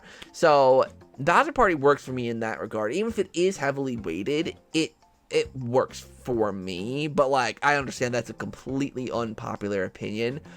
And then there's the Amiibo Party mode, where they heard our complaints of, oh, you want classic Mario Party? Here are these really small square boards that don't really have much on them. But it's... Oh, yeah, I know about that. Like, Yeah. like those boards are pathetic. It's just, I don't even know what they were thinking with Yeah, that. it was like a tease of like, you know, here's your... I get it. Like, they're not meant to be a huge thing, but like, I don't know. I borderline wouldn't have had it at all. Yeah. Like, it just... Yeah, I mean, it was supposed to be like obviously a reason for you to get the amiibo, and for that sense, sure, like as a incentive for you to get amiibo, sure. Like it's not just a cosmetic thing; it's an actual gameplay thing. But you can play it without the amiibo too. I'm pretty certain. So you just don't. Yeah. The amiibo give you the boards, basically the interchangeable board pieces. So How are the minigames? Minigames, they're okay. I don't think they're as good as 9s, but they weren't bad. Like, that's the thing, is like, there's no real Mario Party game where I look at it and I'm like, oh, all the minigames suck in this one. Maybe 3, but like, I can't think of a single Mario Party where I'm like, yeah, these minigames suck. And 10's no exception. I think it has more forgettable ones, but like, they're not bad. Okay. So, I mean, I'm still thinking bad for this one, but so Yeah, I mean, I'll trust you on that one. I could definitely see like how it would be there. yeah. I'm okay with that. Okay, so how experienced are you with the Switch Mario parties? Because that's all we got left. Oh, I play all of them. Yeah. Okay. No, I've gone through all of them. Perfect. All right, so we're gonna start. I've done streams going through like all these guys, so I know exactly what we're talking about with this. Perfect. So Super Mario Party. Well, walk me through this one. Walk me through your thoughts. Yeah. Jesus, I don't like this one that much. Okay, good. I feel like I borderline want to replace like blah with something else here, but like I just the boards are so ridiculously tiny. Oh my gosh, they are so small. And like a small board doesn't mean it's a bad board, but it does when they're this small, dude. Like you can't, there's not room for anything to happen. Like if you were to show somebody like the size of these boards, you would think that it's like a joke almost. Like you would think that, like what happened, you know? Like most of the time, like Mario Party boards tend to be like at least like 70 spaces or something like that. Unless we're talking about like DS where like it makes sense why they're small. Yeah. But somehow Mario Party DS's boards look larger than Super Mario Party's boards. Somehow they look larger, and it's on the DS. Well, you know? I think what Super Mario Party does, and also it only has 4 freaking boards, right? 4 or 5? No, you're right. 4? Yeah, because it's Domino's Ruins, Powder Keg Mine, Fruit Island thing, And Fruit Island board boards. sucks. That board sucks. 4 boards. They Oh my suck. gosh. They're small. And I think the reason they did 4 boards is because they reused them all for the partner party, which that mode sucks. Partner party sucks. I played that recently in a Madness, and I had the worst time in the world. It was unfreaking bearable. It sucked. And I hated it. And another thing with Super Mario Party, 4 board. I just can't get over that. Like, it's pitiful. not to mention like the Kamek's tantalizing tower. That's so is just small. a miserable experience. Honestly, that board actually, It's an unlockable board. it had potential to be good. Is I think the worst thing about it. It has the elements of a good board. Like, there's an interesting star mechanic of like the changing prices. It is a linear board, but there's branching paths. Like, there's elements of a good board there. But it's like, what, 18 spaces from start to top? Like, it's pathetic. It's Kamek's pathetic tower. Oh man, it's like an unlockable board, dude. Having 4 board, look, man, like I just, even if the rest of the game is perfect, the fact that this game only has 4 boards and they're as tiny as it is, not to mention, okay, we say 4 boards. When you start the game, you only have 3. Yeah. All right, because you have to unlock him. Booting up a Mario Party game for the first time and only having 3 boards is just ridiculous. And the fact it's that just they all stupid. suck. And this game kind of suffers, like, almost from, like, what I think Mario Party 4 suffered from, is that the boards just look bland. Like, you look at Womp's Domino Ruined, and it's literally just, like, this, like, stone platform with some, like, spaces thrown on it. Because it's got that grid, like, layout thing because of Partner Party. It's literally the Partner Party boards, but with spaces thrown onto it, and it's just lazy. It's just so bad. Yeah, okay, the more you say that, I don't know if I did the Partner Party thing. What was that about? It's basically, it's 2v2, but did you ever play, I'm assuming not, but did you ever play Mario Party Star Rush on 3DS? I'm assuming not. No. Basically, it takes the board gameplay, and because they heard what we said about not liking the car, and what they did is they made each board kind of a grid, and it gave you free movement. Honestly, not horrible. It's not a bad... It was not bad. I prefer it over the car, but with the format of like the 2v2 and like it just actually it kind of suffered the opposite problem of party mode. With it all being a grid, the board it felt a little too big. Like, especially with how low you roll with your block. Well, not even 1 through 6. Your character blocks could mess you up, but that's another thing I freaking hate, the character blocks. Like, like the character you choose can depend on the kind of quality rolls you get. Like, it's just not good. Look, man, okay. I respect that they want to do something unique with that. For me, Mario is about having simplicity in its design, but creativity nonetheless. I think the fact that every character has a very specific mathematical, like, there shouldn't be standard deviations and variances, and I really just feel like if you want to make the characters unique, just give them their own cool, unique ability that ties into their lore or character. Yeah. All right, like, just make Mario shoot a fireball, Daisy with the freaking flowers. All right, Wario's greedy. Like, play into that. All right, like, and I get, you know, Wario has like the -2 coins and stuff on his, but like, I'm okay with there being statistics and variants and standard deviations in Mario Party, but when it comes to like uniqueness in the characters, play into that, you know? Yeah. Like, well, there's 20 characters in this game. They made that impossible for themselves because there's so many freaking characters. Like, what are you gonna do with Pom Pom? Like, how are you gonna really make her like a real unique character? And you know, another problem, and granted this is a very unique problem, but so, you know, for context is like, you know, I have a brother, and him and I, you know, like, we grew up playing Mario Party, but he has some disabilities. And you know, Mario Party was like the one game that like we could really play together because it's easy for him to understand, and it was just really fun. But my brother has some like fine motor issues, so he can't hold the Joy-Con sideways. So literally, you can't. I couldn't play it with him. Like the brand new Mario Party, they returned it to format, but I couldn't play it with my brother because of the Joy-Cons being sideways. And like I get like it. Yeah, because I have large hands, and like playing the Joy-Con sideways, it sucks. It just sucks. And forcing that, like, I get it to show off the uniqueness of the. And I'm glad they rectified that with Superstars and Jamboree, but like it literally made Super Mario Party basically unplayable to me. Like it literally made the game almost unplayable. Yeah, it's a bit rough. The low board, as always, like these games will have good. Yeah, it can be fun. Like that's the thing. If you're playing with the right people, it can be like I'll easily say I do think it's more fun than Mario Party 9 and 10. But like I look at Mario Party, I'm looking at the list, and Mario Party's 1 and 4. I can't put it above those. I can't either one of them. Yeah, I mean I feel the same. Like I have, as much as I meme on like Mario Party like 1 and stuff, like at the end of the day, like it's the first one. It began everything. It has a lot of boards. Each board is themed around a character. It has twice the amount of boards of Super Mario Party. Twice the amount. It's an N64 game on a cartridge. And I can't even say like, because normally I'd go, like, like quantity over quality in this case, but like Super Mario Party doesn't have the quality to back it up. Bowser or the Bob-Bomb's Powder Keg Mine is decent, but like not great. Like it's an okay board. It's pretty okay. Wump's Domino Ruins is just boring.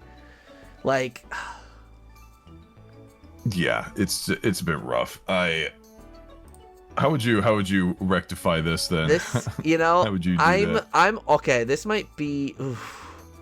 I'm debating putting Super Mario Party. I mean, because that's the thing. Is like because for me that it's like unplayable. Like I almost want to put it in bad and move one of those other two up, but I don't know. Like I really don't know.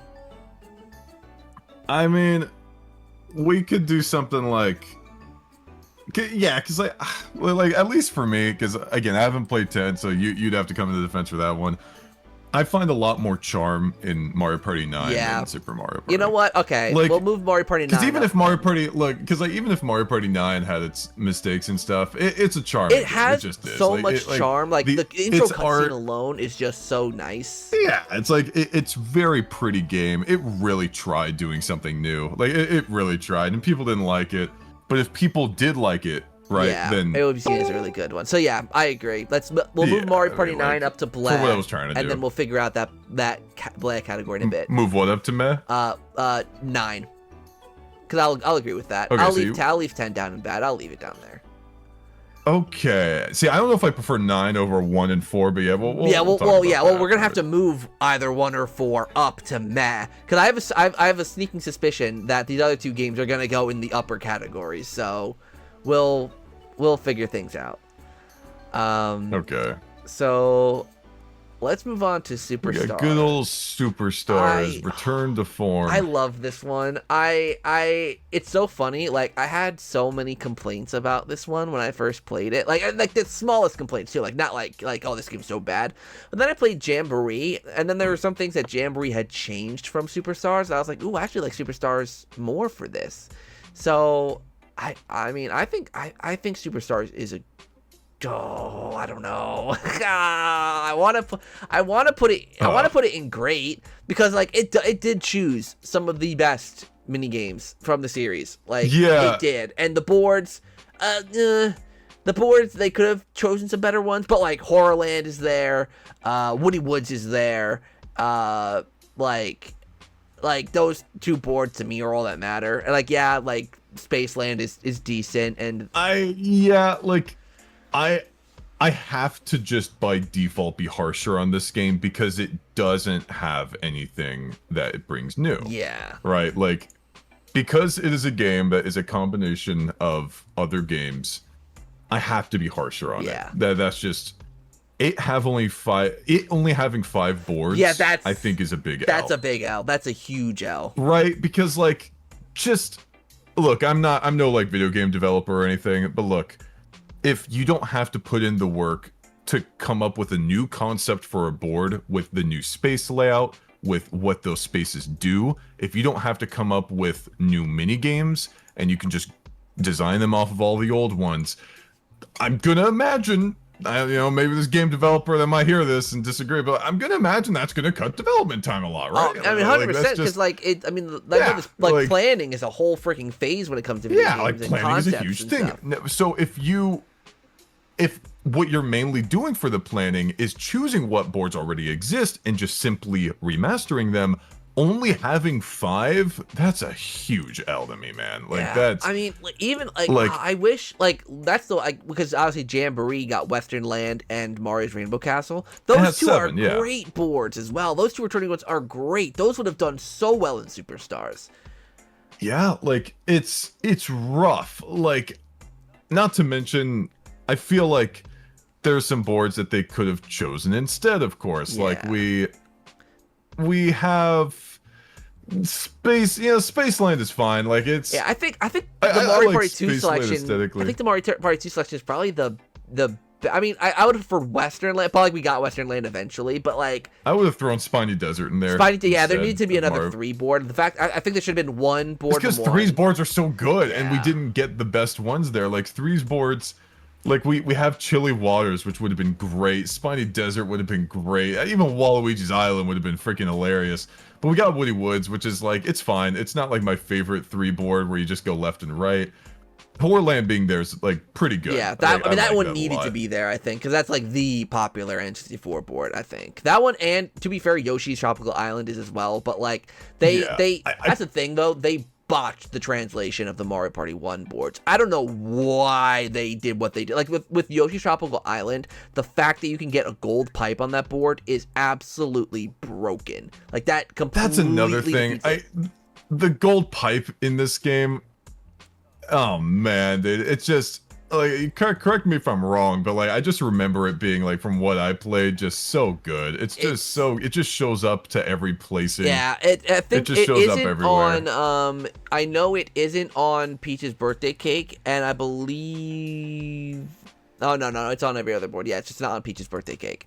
But yeah, Peach's birthday cake, I'm sorry, this is such a minor thing, but them changing the direction in which you go on the cake, like how the cake pathing works, that it makes it better to go the Bowser path. Because Bowser will just take a few coins from you, whatever, and you just go right back to the star, rather than having to deal with the Alley of Death, where everyone's probably planted their star-stealing plants.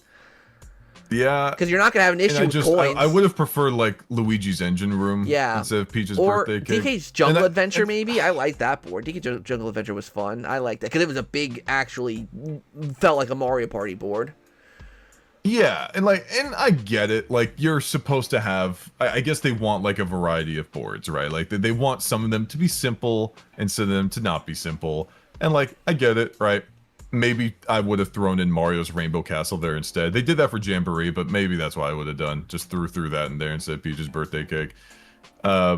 I don't know. I'm not a huge fan of the birthday cake board. Oh yeah, no. But that's one of the things for me. Only having 5 boards kind of blows for me, because if you're gonna, even the main menu is just Mario Party 1's main menu. Again, this isn't a bad thing. I'm just saying, like, if this game is gonna be a remaster or something, I want a lot. All right, like it should have a lot, because it's got, it doesn't really have to go through as much of the planning stuff.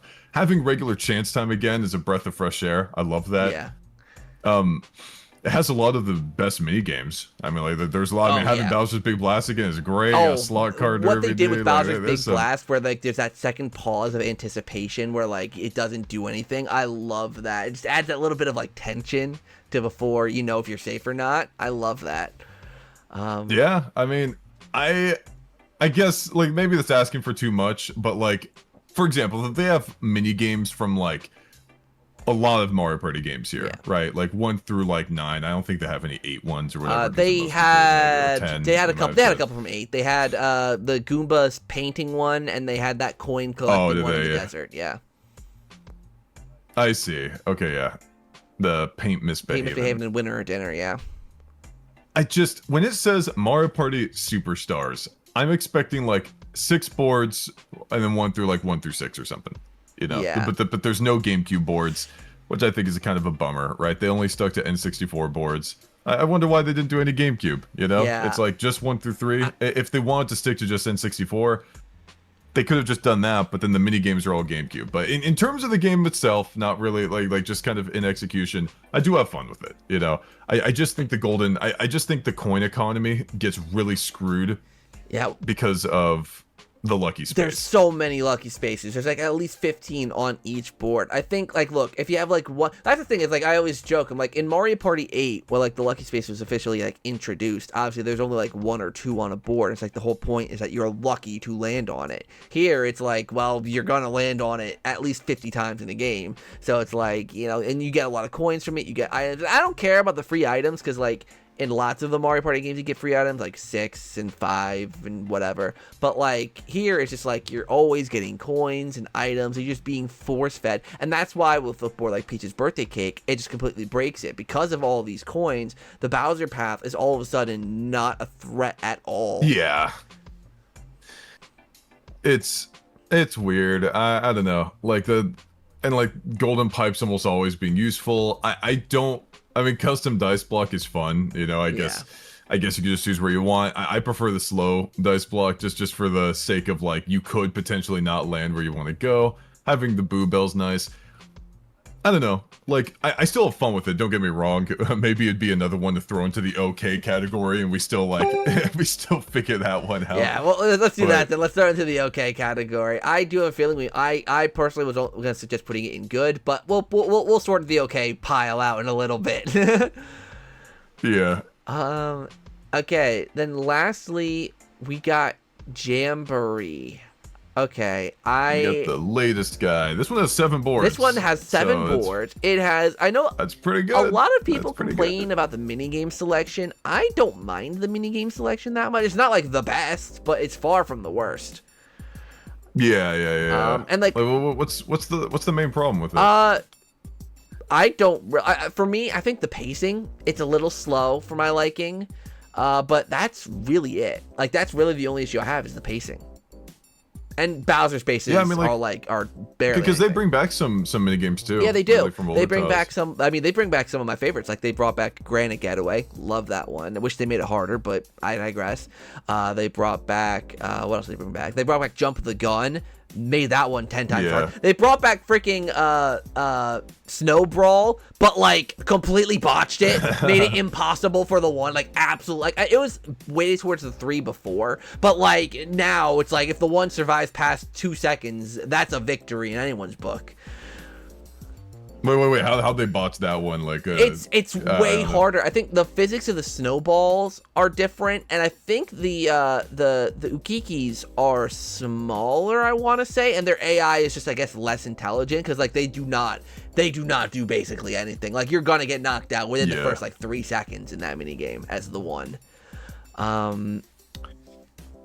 But no, yeah, like, oh yeah, looking through, I don't remember these minigames super well, but so some are pretty fun. Like Hot Cross Blocks is like a pretty that's a good mind games one. Like there's quite a few really good ones in there. But yeah, like I said, my problem is just the pacing.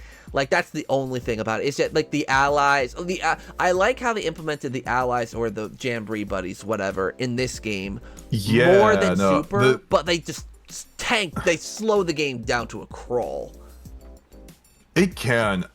It does slow the game down, but again, for me, if the game gets slowed down, it needs to be for something big. And I think the fact that Jamboree Buddy lets you buy multiple stars or multiple items and stuff, like, I think that's cool. Yeah, I do too. You know? It's just for me, like because I also don't mind that. My only problem with it is like the circumstances where you do that long mini game and get the Jamboree Buddy just to land in front of someone and have someone else take it the very next turn. That's stupid. Like, yeah, I don't like that. Like that just makes it like if you kept the buddy, that's one thing, but you don't. So it's like. It just, and it can happen multiple times a game too. So yeah, no, I see what you mean. I can see why that'd be. So like, if they just have the option to turn it off, and it's crazy. Like if you play with like CPUs, you can have it so that the CPUs dash around the board and like go really, really quickly. But like if you're playing with other players, you don't have the option to make players move a little faster, just to snappy up the game a little bit, because it's just that kind of sluggish. Like Super Mario Party really had this problem, whereas like every cutscene was dragged out, everything was just so long-winded, and it was just slowed the game down to a crawl. And Jamboree, at least like, as opposed to Super Mario Party, at least with Jamboree, like you said, all of this like like padding is for like a decent reason, but like when you're playing a game like Mario Party, like I remember like when Jamboree came out, I was playing Jamboree for months, and then I went back and I think I played Mario Party 6 specifically, and like I felt like the game was over so quick because I was like, oh my god, I forgot how fast paced Mario Party usually is. Yeah, but that's like my only problem with it. Yeah, like having the Jamboree buddy minigames are fun though. They are they're really fun. Like freaking.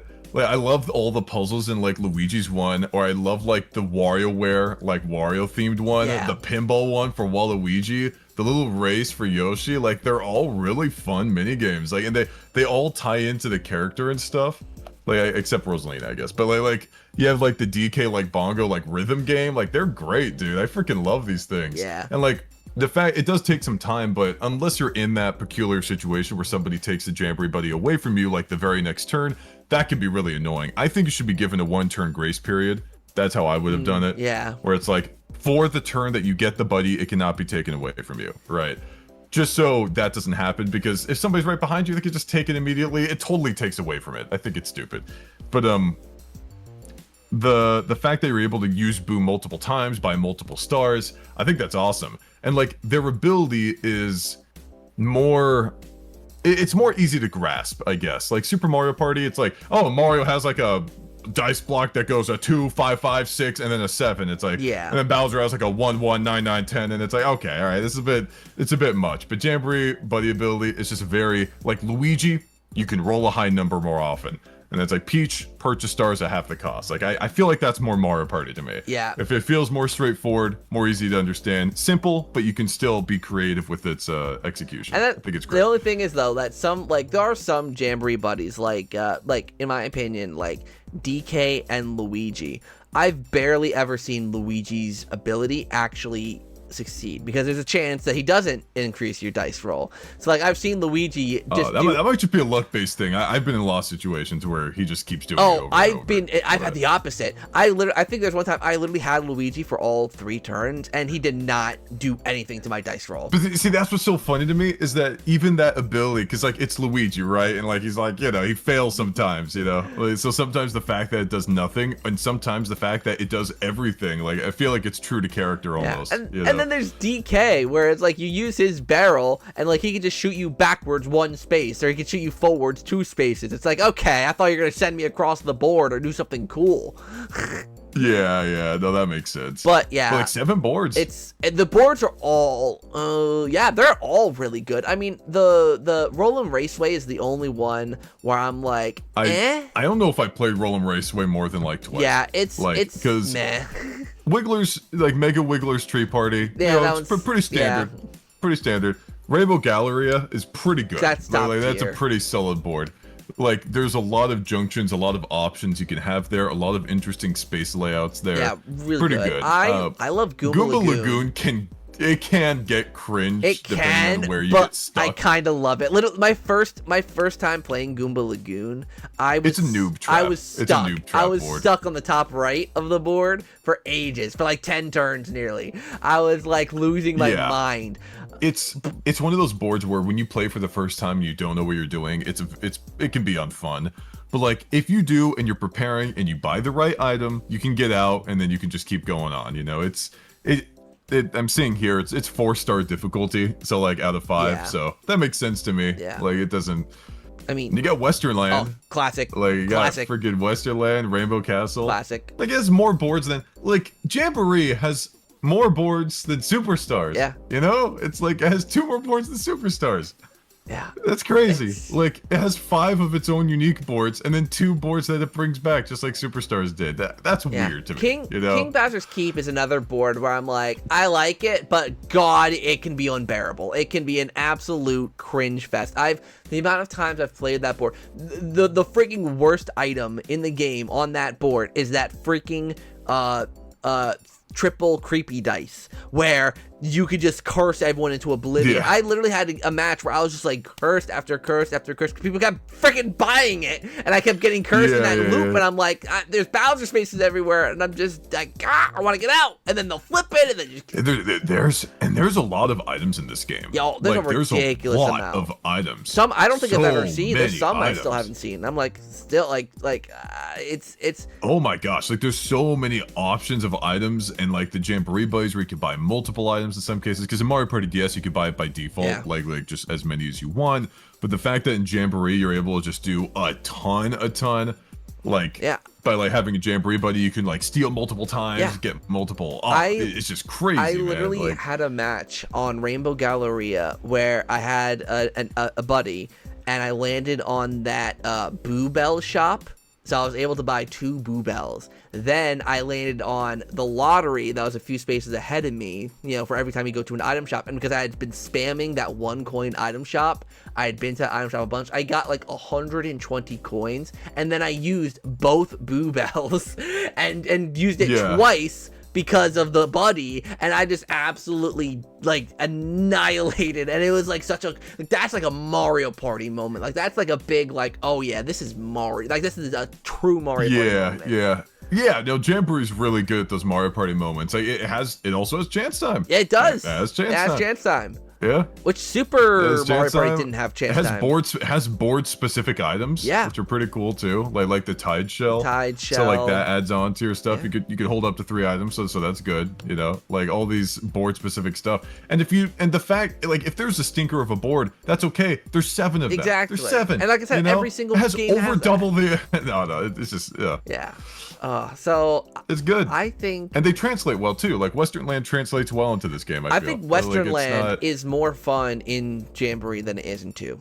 I think so too, because Western Land is like the largest board in like all Mario Party like titles, right? And in Mario Party 2, it's a bit hard to like get a handle on because you can only hold 1 item at a time, like moving around this massive board. But in this game, where you have Jamboree buddies and you can get like multiple items in some cases, like it's just a lot easier to manage. The traps too. If you lay down strategic traps in Western Land or any board really, you can like do some damage. Like it's quality. For sure, yeah. I'd say this game should go in great. I think it's up there. Like I genuinely think it's up there. Like it has its little quirks I don't like, but I mean like it's a good one. It's definitely, I think, the best. Yeah, no, it's definitely it's almost. I almost feel like it's a better Mario Party Superstars than Mario Party Superstars in a weird way, because it brings back stuff from like multiple different games. You know what I mean? Yeah. Like Chomp Call, for example, that was like Mario Party 4, right? Yeah. And like. So it brings back that. It brings back like the Hex from like Mario Party DS with like the Star Steel Trap. It brings back a couple boards from like previous titles as well. It brings back the old Chance Time. And like there's just a lot of little things, some of which I'm forgetting right now, that it does, where you kind of go around and it just keeps doing new things, Yeah. Like I just wish I like the Bowser board a lot for like the cage. I think the fact that you can get like a billion stars is awesome. I just wish that because like you can duel for stars, but you need a specific item for it or to play in Pro Rules. I wish you could just naturally always duel stars. Like I just like that. Yeah, that's a bit of an L. But I'm glad that there's unlucky spaces to balance out the lucky spaces, because that was like that was too much. I think they decreased them definitely in this book. I think these boards are bigger on the whole. Like they're definitely bigger, and I feel like it just feels like there's less of them. So I feel like everything's just a little more balanced. One gripe I do have, and this is more of an aesthetic thing. Look, I'm okay if Bowser's a playable character. Don't put imposter Bowser as a thing though. Yeah. I feel it's pretty weak sauce to like. I feel like they wanted to have their cake and eat it too. Either Bowser's not playable and he's the main bad guy, or he is playable and you have a different bad guy, man. Like I think Bowser should be playable. I like Bowser. I know, like, well, why not? I just think just have him be a board event. Like have him do his own thing. Like have him be the baddie. Have Bowser Jr. be playable. Like look, man, I get it. Like, me personally, like I don't need Bowser to be playable. He's a board event for me. I think it's okay if he stays that way. But if he has to be a playable character, make somebody else the villain. Yeah, they did it in Super. Imposter They did it in Bowser. Super with Kamek. Like, Kamek was basically the Bowser of that game. So, I mean, they did it before. Yeah. Yeah, I don't know, man. Like, do something else. Do something crazy, man. Make freaking Waluigi the guy. Who knows, dude? Like, make him not playable for a game and have him just go crazy with these boards. I'm not invited to the party. Oh, I ain't to the party. They didn't invite me this time. Yeah, like, I don't know, dude. That it's like a small thing for me, but you know. I agree. I could see putting this in great, good, like either or. Yeah, I say put it in great for now, only because I feel like we're gonna be moving something from okay up to good. Unless you want to like swap it with like Mario Party 7 and put 7 in great and Jamboree in good. But other than like that's I'll have to. I probably enjoy 7 more than I do. Oh well, actually, hold on. I should talk about Jamboree, you know, the side modes as well. Yeah. Because being able to like play online with people, that's pretty cool. But like also like being able to kind of do this everybody against Bowser thing is pretty fun. yeah. Like that's a fun mode. I remember doing that a lot. I feel like funny enough, because with Super Mario Party, something I didn't, really mention was Super Mario Party. I feel like what it tried to do too many different side modes, but didn't have any of them have a real amount of depth. And I feel like they mostly fixed that with Jamboree. Like, not that any of them has like a ridiculous amount of depth, but like the party mode obviously has a lot more depth. And there's an actual full single player mode now. I mean, actually the single player mode actually is probably like the first dedicated single player mode we've had for a little while, and it actually takes a lot of cues from Mario Party Advance. I played through the whole thing. I mean, it was fun. Like I'm not gonna sit here and say it was like a masterpiece or anything like that. But I think it did what it needed to do because like Mario Party isn't about the single player experience, so just offered a little different little taste. And I think it did that. It took Mario Party Advance basically and just made it like kind of its own thing, and I think it worked really well. Yeah, it was fun. It was fun. Like I'd put it at around like. For me, I'd put it like around good. Good, okay. Right, like good, great. We could keep it in great for now. Yeah. But like we could figure out our okay thing. Yeah, well that okay section we really need, and the blast section as well, because as you guys can see, we've actually got a lot of movement we need to do. Well, actually, not a lot of movement, because bad and great. Well, we're probably gonna move some stuff around in great. So I think bad is basically set with Super Mario Party and Mario Party 10. I think we're basically locking that in. Yeah. So let's actually start from the bottom and work our way up. So basically, I think our decision here in Blah is which one in Blah are we going to move up to Meh? I think is the... Okay, so what do you... Like, just so I'm making sure... So we have Mario Party 1 and 4 here in Blah. Yeah. Right? Oh, I also have 9 because we moved it up from bad. Okay, you also have 9 that we moved up from bad. Okay, all right. And we're talking about moving 1 up to Meh. Yeah. Let's see... I mean, oh man, this is tough. If I'm choosing between these, I mean, I almost, I part of me wants to say 4, because four's boards are pretty not great, but Mario Party 1 has some pretty mediocre boards and some pretty mediocre mini games. Mario Party 4 has some pretty mediocre boards, but freaking bomb mini games, in my opinion. Yeah, but it's almost interchangeable, and I'll have to say more characters, but there's only Waluigi and Daisy, so yeah, oh man, it's so hard for me. For one, this isn't a big decision for me. For one, I'm pretty good on having it in Blah. Like honestly, I could put 1 in bad. I'm not toxic to it. Like that's, but 4 and 9, it's difficult because like 9's replayability is really low for me. Yeah. I find it hard to say that it's a replayable game.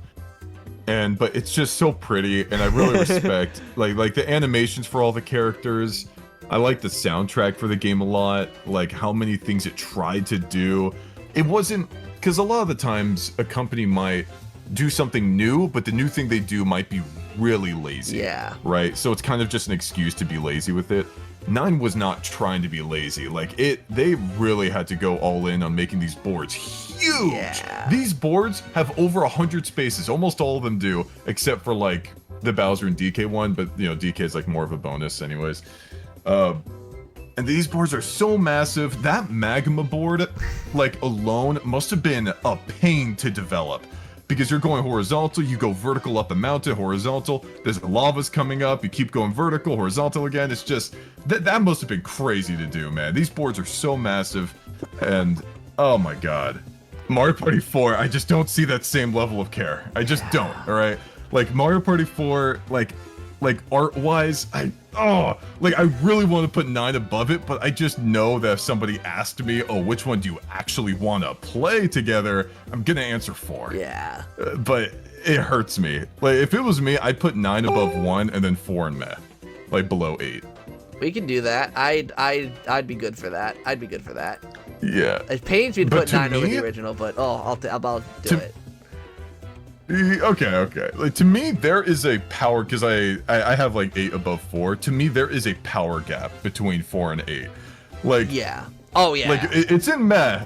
It's in meh for me, but like 4, 9, 1, Super Mario Party 10, like, there is a tier gap for me between 4 and 8. You know, like, so even though they're on the same tier here, like, for the sake of the tier list, right, that they are not in the same tier in my head. Yeah. Like, I enjoy 8 quite a bit more than 4, but like, we have to keep these guys, all right? Yeah. Oh. But well, at least we got the bottom 3 locked in, at least. Yeah, I feel pretty good about it. Like, I really like 9 for like how charming it is, but like, man, just as a game mechanically, I just can't. Like, there's too many things I would fix. Yeah, I mean, it's just like, cause like I respect them trying to do something different, but like, it's like every single time I've played it, I've just not had a fun time. I've just not liked it. That's fair. But now we got okay. This okay category is gonna be a hot mess, cause we got bloated, dude. 5-2 DS and Superstars, and then we have 2 slots open in Best and Good. Yeah, so I'm assuming. Right? I mean, I think we might have to. Actually, maybe we should tackle the top first, actually, because we need to make room down here. So should we move Mario Party 3 up to Best? I really like those are my top 2. So let's move like, my top up. 2 is 6 and 3. Like I'm down for having 3 up there. I just think 3's board play is just perfection. Yeah. It's so much fun, has just the right amount of everything. Chance time, Game Guy's crazy. Game Guy minigames don't even last that long. They're pretty short. Yeah. You know? It makes like the crazy and good mechanics of Mario Party 3 make the kind of like the not great mini games. It kind of makes that like a not important thing when like everything else is just so freaking like. Usually I always say like you need that balance of good mini games. So much board play strategy, dude. There's so much there. It's like a feast of just like such goodness. So yeah. Yeah, at the end of the day, like, for me, I value board play over minigames. Oh, Some people value minigames over board play, but like, good boards and like good mechanics are going to win out. Yeah, I mean, like, board play, you're basically on the board 75% of the time, and then 25% is the minigame. So the boards, I do feel like, take more precedent, which, yeah, so I agree. Yeah, so like 6 and 3 being a best, I'm totally cool with that. I love 7 too. I'd even move like 7 up there as well. Yeah, well, 7 we'd probably have to move up to great, and then we'd have to move 2 to the okay. With Jamboree. I'm okay with that, yeah. And then when it comes to good, okay. Because this is going to be tough, I think. I think it's going to be tough to pick from these 4. Yeah, good is a little difficult to do here. Yeah. Like, because all of them, I think all of these games are just so vastly different and have different strengths, which makes it tough. Like, because Mario Party 2 has a lot of charm. Mario Party 5 tried a lot of new things and was like the one that kind of started to open the series up to make entries like 6 and 7 possible. Yeah. DS was just impressive for what it was, and then Superstars is just a well-rounded game despite its flaws. It is. I personally really like Mario Party DS. I personally put it good. Okay. I think it's a pretty well-rounded game, like, altogether. I don't think it makes many mistakes. It's not as crazy ambitious as the other ones due to its hardware limitations, but within the limitations they have, I think they made a pretty, like, good game. Okay. You know what? I won't argue that if, this is where I'm going to negotiate with you, if Mario Party 5 can go up there with it. I'm inclined to agree on that, yeah. Okay. That would have been my other choice. Right, I think DS and 5. Yeah, and like, I feel like this is where like maybe other people might disagree on the Superstars, right? Because like at the end of the day, yeah, you do get to choose what you purchase for Superstars, whereas like 5 you can't and everything. Yeah. I can't emphasize enough, I'm a lot harsher on Superstars because it's a remaster of a bunch of other stuff. Yeah, and like, it needs to have more. And 5 does. If it's gonna be its thing. I was gonna say 5 does have like its own it things that, in my opinion, does set it apart from Superstars too. Like the game, like compared to Superstars, is a little more faster paced. You know, it has some things in it, like, you know, like the Donkey Kong events that obviously Superstars doesn't have. You know, it has it has more characters, actually. Superstars, that's another thing. That's another thing. Superstars only has 8 characters, or no, 10 characters. Yeah, and then they introduced Koopa Kid too. Like, and that's the thing. Like, if something, to me, something cannot just remaster everything that came before and then automatically get best. All right, like that's not. Like, it's got to do something with that, too. And I feel like the things that it did do that were unique to just it were not good. Lucky Spaces, there's way too many of them. Yeah, way too many. Like the Golden Pipe, it's just a little bit too much. Like, the stuff that Superstars did on its own, I don't think really was that good. I don't think it improved the overall experience. Yeah, no, especially the Mario Party 1 I think it could have chosen a couple different boards. Yeah, if the Mario Party 1 board, I feel like it could have chosen some GameCube stuff. Yeah. But not... That being said, okay, so that ends up like Mario Party 5 and DS at good. I'm pretty fine with that too. I could see, I enjoy 8 more than you do, but like we can negotiate 8 at meh. I'm okay with that, right? I could see, I would probably have more fun playing 8 than 2 personally. I'm okay with them being right next to each other on the tier, but overall, I'm pretty good with this. Yeah, and I think like there's not like any huge leaps I would make. Yeah, I think the important thing to note is obviously even though it's worded okay and meh, I think these two categories, okay and meh, are like still like really good. Like Mario Party 2, Mario Party Superstars, Mario Party 8, Mario Party 4, they're all still pretty good games. Like they're just not like up there with like those top 6. Yeah, that being okay, but yeah, like man, upwards, I'm still like, there's definitely a power gap for me. Yeah, like for between Meh and Bleh. Oh like, yeah, like 100%, yeah. Or just 4 and 8, like there's definitely a power gap there. Yeah. But I'm feeling pretty good about this. I don't think there's much else that would change. When I play 10 for myself, maybe I'll have like differing opinion on this. Yeah. Who knows? Like, I mean, yeah, on my list, like I probably would have put 4 above 8 personally. I would have probably swapped Superstars and DS because I'm not as big of a fan of DS. But like other than that, like I basically agree with this list. Like, yeah, I think this is good. I think we're solid. Yeah, we did a lot less debate. Like I think we kind of have similar stances, I guess, on a lot of things. Yeah, similar stances. Yeah, I mean, like you eventually agree on the 3 going up a little bit higher. I was a little bit meaner on Mario Party 1. Yeah, I've talked to a couple people about that, but yeah, overall, like I think we ended up agreeing on that. You kind of convinced me on the Super Mario Party stuff. I was a little bit nicer to it until I realized like how few boards it has. Yeah. Yeah, and then I'm like, oh man, and then I'm like, oh wait, yeah, that Kamek one really wasn't. And I'm like, oh, they're so tiny. Like, oh, frick. Sorry. And then like, oh, the unique dice blocks aren't really even that fun, anyways, for me, dude. When I played that, I'm like, yeah, I didn't even go back to that game, and I'm like, yeah, I remembered it more fondly. And then you brought up the Joy-Con thing. I'm like, oh my god, that's right. Like, I freaking hated doing that. Yeah. So I think I was mixing up my experience with like freaking Jamboree and Superstars to Super Mario Party. They just and I mean, hey, they can't claim us to be biased towards or like against the new ones when we have Jamboree up there like literally in the top 4. I mean, like Jamboree's getting DLC and stuff too, and like I know some people are saying the DLC isn't like super amazing or whatever, but it's not. But there looks to be a couple charming aspects. Like the camera in Jamboree TV, like just being able to see the people's faces, like that adds like that to me. That like they had the faces on the chance time and everything too. Yeah. Like it's great. It's really funny. It's stupid. Like, but and like it's when funny. you're going through mini games, you can see their faces. Yeah. It's great. Oh, all right. Well, I guess that's the list. I don't think we need to shuffle anything around. I think that's our list. So to go through it, in the best category, we have Mario Parties 6 and 3. In great, we have Jamboree and 7. In good, we have DS and 5. In okay, we have 2 and Superstars. In meh, we have 8 and 4. In bleh, we have 9 and 1. And then in bad, we have Super and 10. Whew! Wow, what a freaking marathon!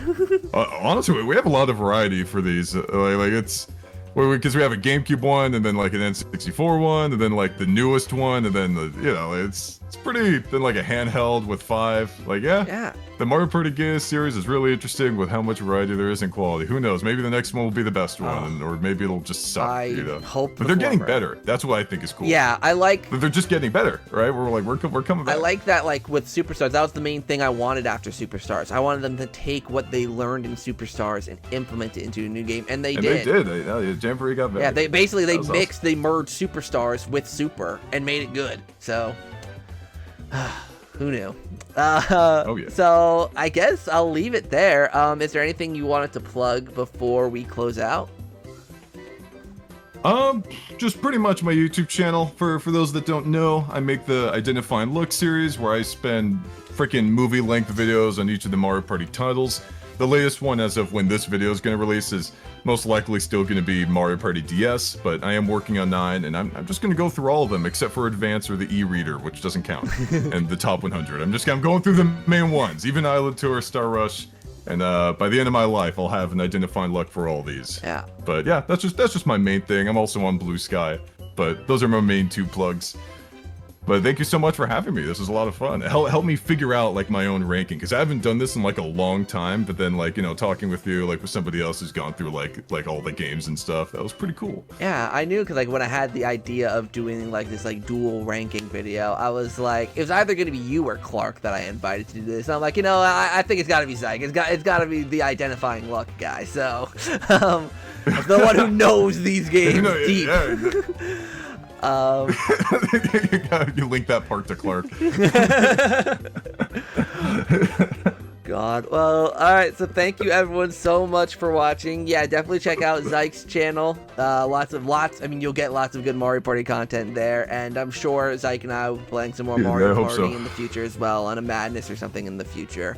Yeah. And yeah. No, Madness is great, dude. Yeah, Madness is so much fun. Do you remember when, for random side tangent before we end off, do you remember when we played that Deku Tree board after the Game Awards? Yeah. That was that stupid so Deku much Tree fun. board. I had so much fun with that. It was so stupid, but I got screwed over on that one. You did, and it was hilarious because I won, and I'll take it. Anyways, thank you guys so much for watching this video, and until next time, I'll see you all in the next one.